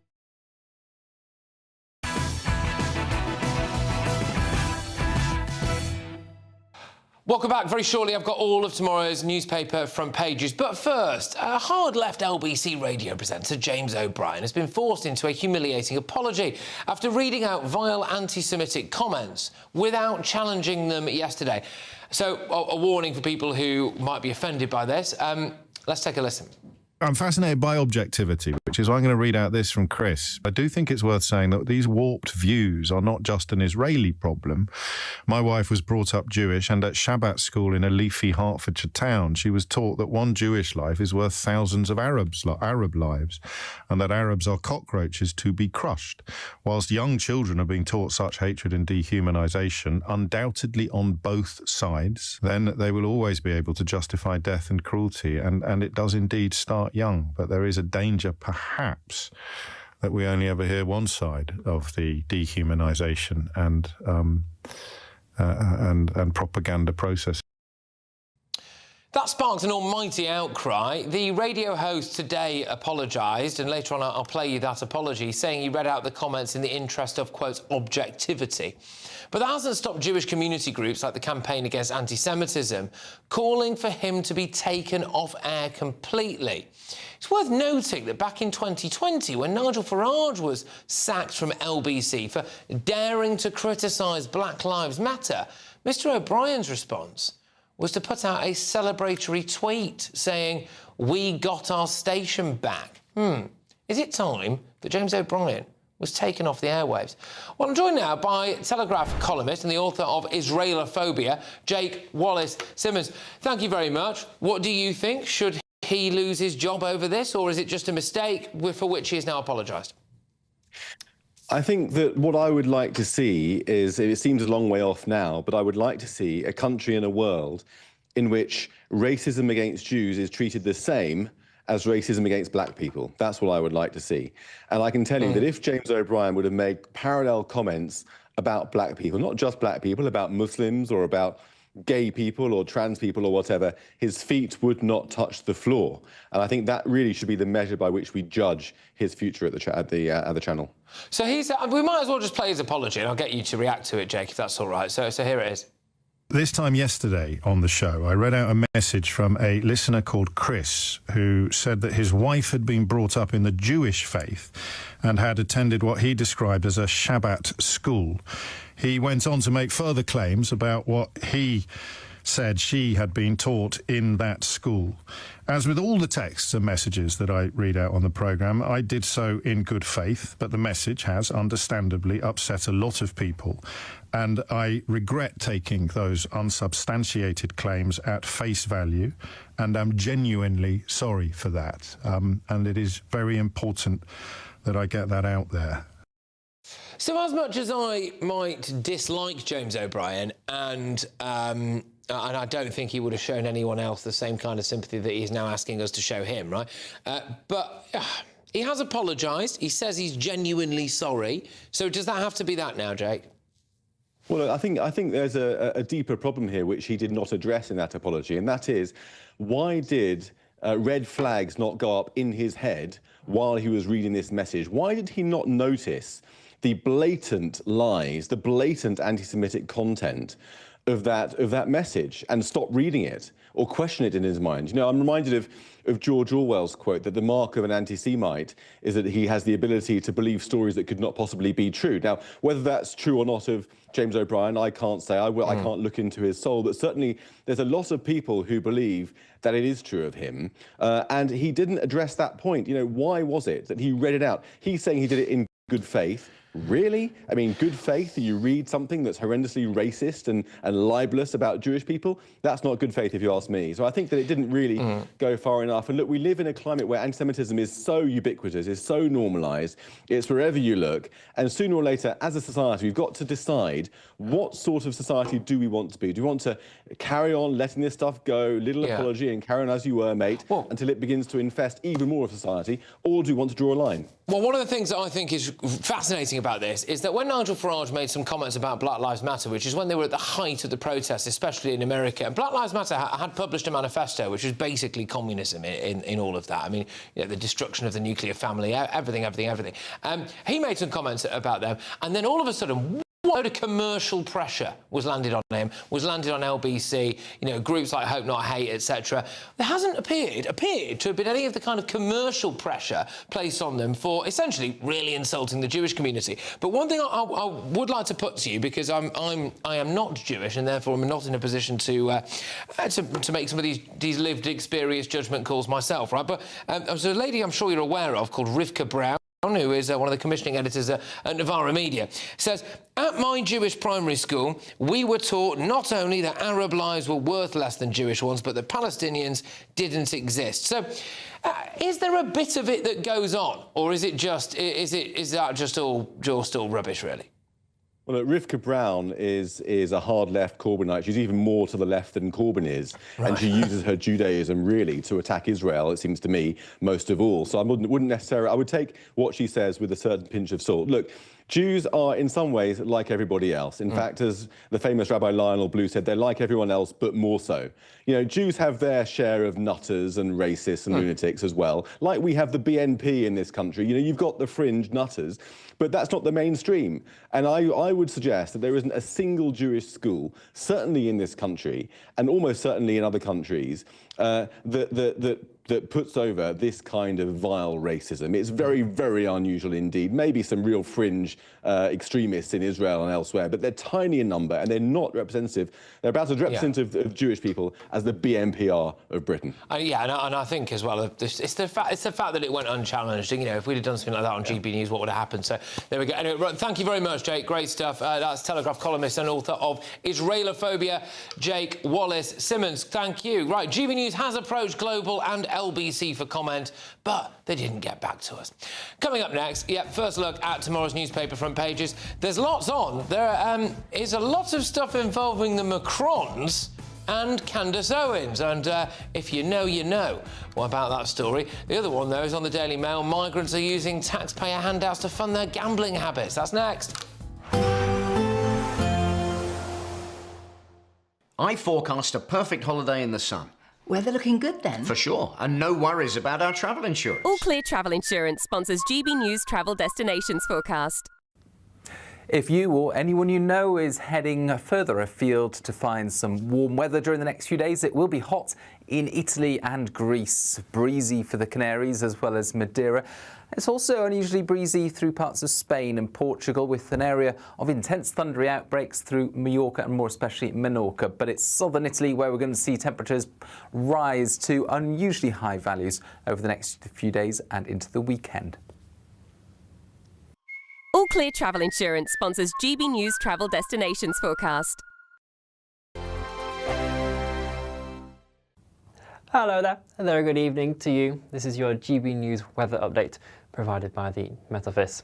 Look, a few of us have managed to see some sunshine today, but generally there's been a lot of cloud across the UK. Into this evening, though, we should start to see that cloud break up a touch more, and there will be some clearer spells developing. The showers that we've had around today as well, generally fading away for many of us, though lingering across the far north of Scotland. A few mist and fog patches are possible, but generally it's going to be a mild night.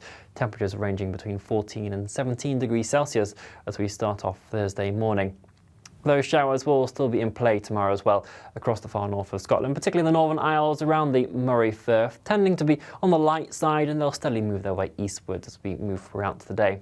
Central southern areas of Scotland and Northern Ireland getting off to a drier start with some sunny spells poking through, and reasonably similar for Wales and western areas of England.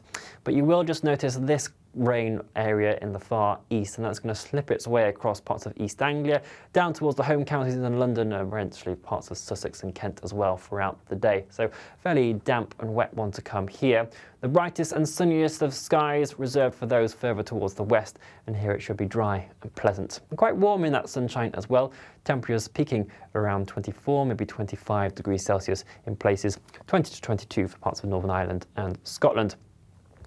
As we move into Friday, we are going to see an occluded front just slip its way into the far northwest of the UK, and so this will start to bring more in the way of outbreaks of rain for Scotland and Northern Ireland first thing. It's a fairly weak affair, and it will tend to turn quite light and patchy as it steadily moves into northern England and parts of Wales as well. A few scattered showers just following behind, but in a reversal of fortunes from Thursday, it's now the southeast that will see the more prolonged areas of sunshine on Friday. Temperatures here climbing towards the high 20s, dipping down a little bit more as we head into the weekend. Enjoy your evening. Bye-bye.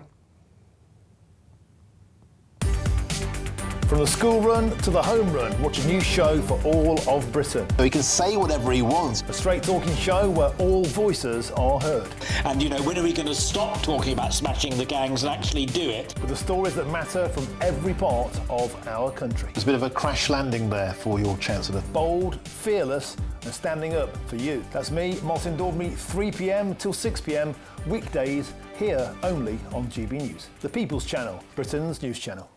Hi, I'm Michelle Dewberry, and my show is your opportunity to cut through all the noise and dive in headfirst to some robust debates. Ideas clash. Situation, no, because the failure is you're deliberately avoiding my point. Nothing's held back. And if you think this is the end of it, wait for more. And we do not shy away from the difficult stuff. Sometimes I want to shake people and say, if only you understood. So join me on Jubes & Co weeknights at 6 p.m, only on GB News, Britain's news channel.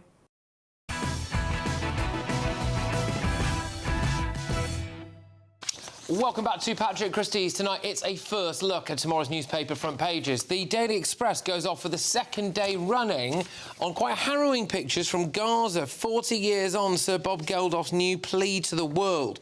Feed the children of Gaza and their tormented, terrified, broken and panicked mothers. Now, don't get me wrong, as harrowing as these pictures are and as sensitive, as no doubt all of our viewers and listeners are to women and children suffering anywhere in the world, for Bob Geldof to be writing the Daily Express's front page, I find quite bizarre what is going on at the Daily Express. But anyway, the Daily Mirror, monster of rock and proud grandpa, Aussie's pride at grandkids as sisters remember our John. Rest in peace to a giant, they say, in a lovely picture of him there, and what I'm assuming is indeed one of his grandchildren.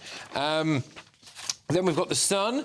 Asylum farce goes on. Posh hotel taken over for migrants. Fury at cop escort for lefty mob. More food app illegals caught. It's a four-star fiasco. And the picture they've got is of mattresses being hauled in to the Britannia Hotel.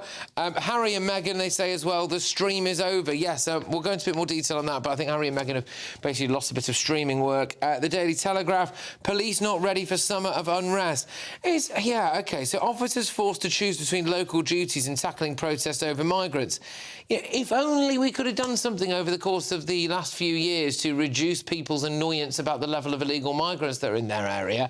Instead, we're talking about how we're going to police unrest. Just one final one for this segment. It's the Daily Mail. Asylum seekers gambling away taxpayer cash. In the past year, more than 6,000 migrants used government-issued cards loaded with £50 a week at betting shops and casinos. Prepaid cards given out to pay for basics, including food and clothing, are being used in gambling venues such as bookmakers, amusement arcades, and even at casinos. And that is according to Home Office data. Jonathan, that's got you going. Well, it's just another farce, isn't it? Yeah. And it's just another embarrassment on this country. It's another reason why clearly illegal migrants are choosing to unnecessarily cross the English Channel to come here, because not only do you get the lap of luxury in the hotel and 3 square meals a day, but you can either go and work illegally for Deliveroo, Uber Eats or Just Eat, or you can make OnlyFans content, as we've also learned in recent weeks, or you can just go down the bookies and have a flutter. I mean, this is the stuff that's driving people nuts. And look, of course, the Conservatives also have to put their hand up. We were in for 14 years, and we allowed this nonsense to continue. And I'm as angry as the British public are that we felt and we rightly got our backsides handed to us in the general election. Some of the lads that I met in those camps or warehouses would do that well on OnlyFans, but well, maybe not. There's a market for everything, isn't there? Adam, reading between the lines here, the Home Office knows when these people are using taxpayer-funded cards to gamble, and they're not blocking it. Let me tell you, it's not just a gambling problem now that we're seeing. They are drinking heavily. All the women and children that I've spoke to in the local area in Epping tell me how they go to Tesco's and they shoplift the booze, and they're getting drunk all over town. This is a huge problem. Alcohol betting, that leads to crime. I'm sorry, it does.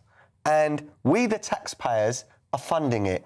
We have got mugs written all over our faces, and something has got to end soon, or as Angela Rayner said, we are going to have a summer of riots, unfortunately. OK, Nina, do you think we should be stopping them from gambling this away, or are they entitled to do so? Of course we should. This should be used for food and basic substance.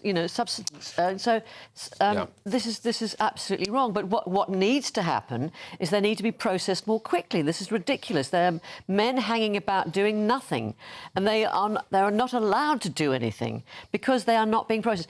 Get them processed, get them sent back if they're not entitled to be here. Otherwise, let them work legitimately.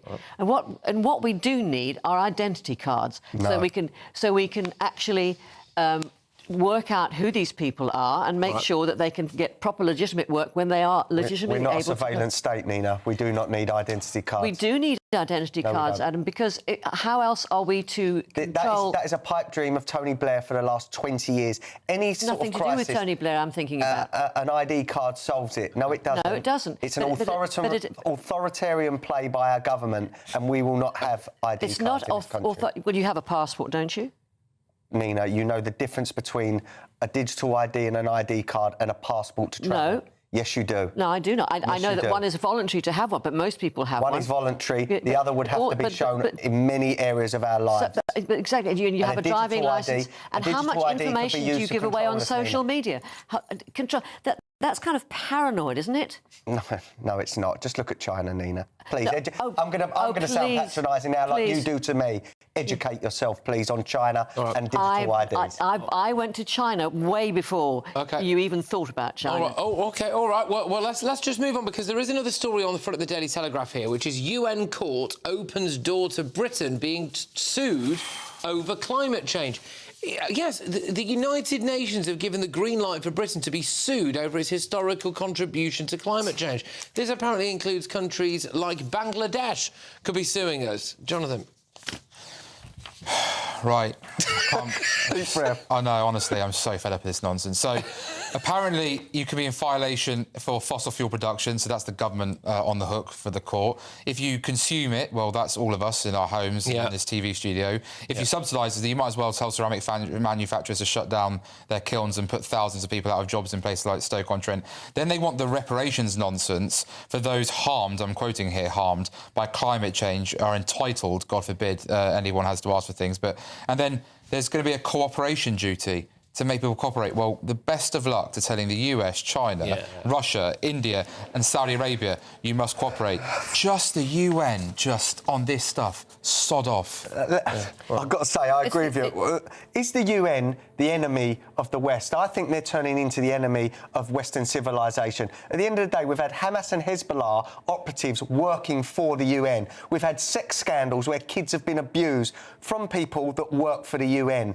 At what point is the UN going to be held accountable? Who's looking at the UN? Do we have to pay Bangladesh? This is the International Court of Justice. It's not, you know, let's get the facts straight. It's not the UN statements. It's the International Court of Justice. This all came about because young people on the island of Vanuatu, which is slowly disappearing because of climate change, because there's nothing left of it. The land mass is getting smaller and smaller and smaller. And they decided they would take the world to court, if you like, because they have not created these conditions, and the Western world has. I do slightly find it. We can return to We this. have. Well, look, they haven't. Drill, baby, drill. Let's get the oil and gas out the North Sea. Are you saying that there's no such thing as climate change? We've got to go, because if only we had another hour's worth of a newspaper review show where we can get stuck into even more of this stuff. Oh, wait, we do. But coming up, more of tomorrow's front pages. The Macrons are going to sue over claims that Brigitte is a man. That's next. Britain was once the envy of the world. But look around. A nation that no longer knows what it is or where it's going. A country that's broken. How do we fix Britain? How do we bring it back? Friday night with Matt Goodwin at 8 p.m. only on GB News. GB News Breakfast. Every day from 6 a.m. What stresses you out the most? Oh, stupid people. Yeah, stupid people. Actually, I'm convinced the world is full of stupid people. Right, OK. All right, so stupid people... Why are you looking at me? Why are you looking at me? No, I actually wouldn't look at you, mate. You're a smart person. But no, honestly, if you were in my life, particularly when you rely on people to do things for you and they just can't see the obvious thing to do. Oh, no. But you have to be very grateful that they are doing things for you. Yeah, that's... Ellie, for me, it depends on the mood I'm in. Because if little things happen and I'm not in the right mood, then everything drives me crazy. Now, that is a very good point. So, micro stresses. Is that what it is? But according to the Daily Mail this morning, 89% of Britons are finding the small stresses is exhausting them the most. Yeah. Things like being stuck in traffic. Yes. Hate that. The bin bag breaking. I actually don't mind being stuck in traffic. No, I do. I find it... That's OK. Great on myself. Unless it's late, I'm late for something. Although I was stuck for about 3 hours trying to get home yesterday. Oh, no. Yeah, but you see, I don't think those are micro stresses. I think they're major stresses. Full-on stresses. That's what the study says, So listen, don't pass them off as, it's only just stuck in traffic. That's a major thing. OK, yeah. that's major stress. OK. Yeah. It says sometimes it triggers the same exhaustion as a single major life event. If you have lots of these in the day. So bin bag breaking is you taking it out, losing your keys. That's a major one. Yeah. That's major for me. People who walk slowly, that is so irritating. Oh. Forgetting to charge your phone overnight, forgetting to put the bins out, not being able to find an outfit. You know what I really hate? Really, really grinds my gears? What? Is when I either let someone out, and when I'm in the car, I let someone out and they don't say thanks, or I stop and let them cross over and they don't go... That's irritating. Then I go... Well, I tend to agree with you, Paul. GB News, the People's Channel. Westminster, the ultimate clique. And you're fighting like rats in a sack. But here on the Camilla Tominey Show, we ask the questions the establishment media is too scared to ask. OK, let me ask you a straight question, because I know you're a straight-talking politician. Whether it's net zero, illegal immigration or law and order, nothing is off-limits. You had the power then. Yeah, as I and say, now you've lost it. That's the Camilla Tominey Show, a politics show that's fearless. But no, let me finish my question if you don't mind, because it is my show. Sundays at 9:30, only on GB News, the People's Channel, Britain's news channel.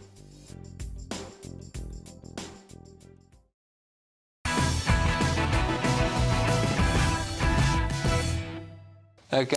Welcome back, everybody. Let's round off tomorrow's newspaper front pages. We start with The Independent. Now, they have gone for largely the same picture as the Daily Express. Have you ever said that before in your life? Apart from maybe like the night Diana died or something? Gaza crisis. No one is spared. Children are starving and even aid workers are faint from hunger. The Financial Times. Oh, gosh. Badenoch pledged to model leadership on stage, slashing Argentine president. Does anyone read the FT now, really? It is the dullest paper ever. However, there is a nice story in there. Macron sue US right-wing activist over claims France's First Lady was born male. The eye cancer patients face crushing treatment delays due to doctors striking tomorrow. Let's just zone in on what is on the front of both the FT and the Daily Telegraph. The Macrons are going to sue over Brigitte is a man claims. The person that they are suing, I believe, is Candace Owens. Yes, it is. Who did an entire 6 or 7 part series, I think. I did watch all of it, on Brigitte Macron allegedly being a man. And now Owens has also said that the French president and his wife are blood relatives and that Emmanuel Macron is a product of a CIA human experiment or a similar government mind control programme.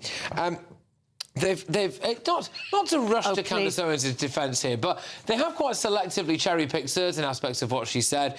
But I'm amazed that it's taken this long for the Macrons to sue. Because it was so ludicrous that they thought people couldn't possibly believe it. She is a woman. She has got children. She has had children. That is not transgender. That's not somebody who's born a male. For heaven's sake. One thing that shocked me most in the break when we were speaking, Nina, is that you said that Bridget is stunning. Now, no disrespect, and I don't want to, you know, put hate on anyone or discourage anyone's looks, but she's not stunning, and there is a reason why that person is being questioned on their gender. A lot of people have said that that she looks great. Trump fancied her, for Christ's sake, and he only fancies beautiful women. Well, I just look. Hey, we're going to see what happens now, aren't we? We're going to see the. I'm assuming that if you sue someone for saying that your wife is a dude, that at some point you have to produce evidence, whatever that evidence scientific will be. evidence, genetic evidence, whatever you like. Can you sue someone abroad? I didn't know that you could do that. Can you sue someone in another country? Well, it looks like it's happening. I don't know. They're going to find a way of doing it, and they're going to find a way of doing it. We'll have more detail on the Brigitte Macron is definitely not a man story in the next hour. But can I just say, Patrick, on the Financial Times as well, where you've got Kemi Badenoch talking about copying President Milei of Argentina.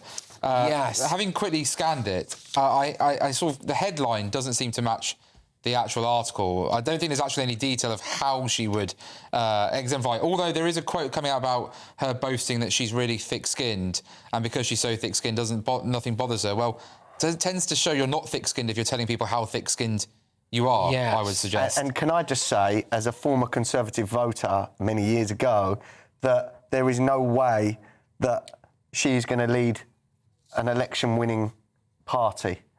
And that is, from many people that I speak to, she's not going to be seen as the Argentinian president. It doesn't matter who's leading the Tory party, they're not going to win the next election. Well, I think there was a New Statesman long read about it as well today, which was quite the character assassination of her almost entire life, and certainly her leadership. And it was certainly suggesting lots of donors, members, MPs have said it's just a case of when November comes and the 1-year anniversary safety blanket goes, that the knives will come out. But just another example of how the Tory party is just disintegrated. I mean, it's just ludicrous that there would be another leader. How many leaders have you churned over in the past years? It was a bit underwhelming as well. It went from quite a few people I'd never heard of to a load of other people I'd never really heard of. And James Cleverly, who actually, when you look at his voting record, is not really...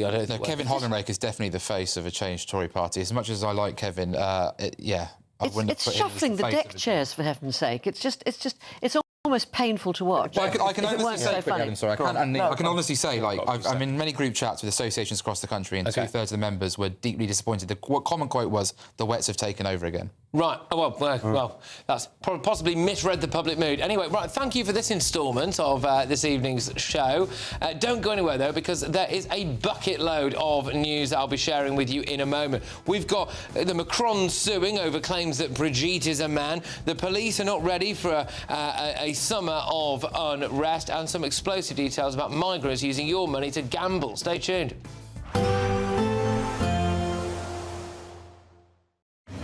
Even though we'll see a cloudy start, it'll be a bright outlook for the rest of the day. Boxed Solar, sponsors of weather on GB News. Hello there, and good evening to you. This is your GB News weather update provided by the Met Office. Look, a few of us have managed to see some sunshine today, but generally there's been a lot of cloud across the UK. Into this evening, though, we should start to see that cloud break up a touch more, and there will be some clearer spells developing. The showers that we've had around today as well, generally fading away for many of us, though lingering across the far north of Scotland. A few mist and fog patches are possible, but generally it's going to be a mild night. Temperatures ranging between 14 and 17 degrees Celsius as we start off Thursday morning. Those showers will still be in play tomorrow as well across the far north of Scotland, particularly the Northern Isles around the Moray Firth, tending to be on the light side, and they'll steadily move their way eastwards as we move throughout the day. Central southern areas of Scotland and Northern Ireland getting off to a drier start with some sunny spells poking through, and reasonably similar for Wales and western areas of England. But you will just notice this rain area in the far east, and that's going to slip its way across parts of East Anglia, down towards the home counties in London, and eventually parts of Sussex and Kent as well throughout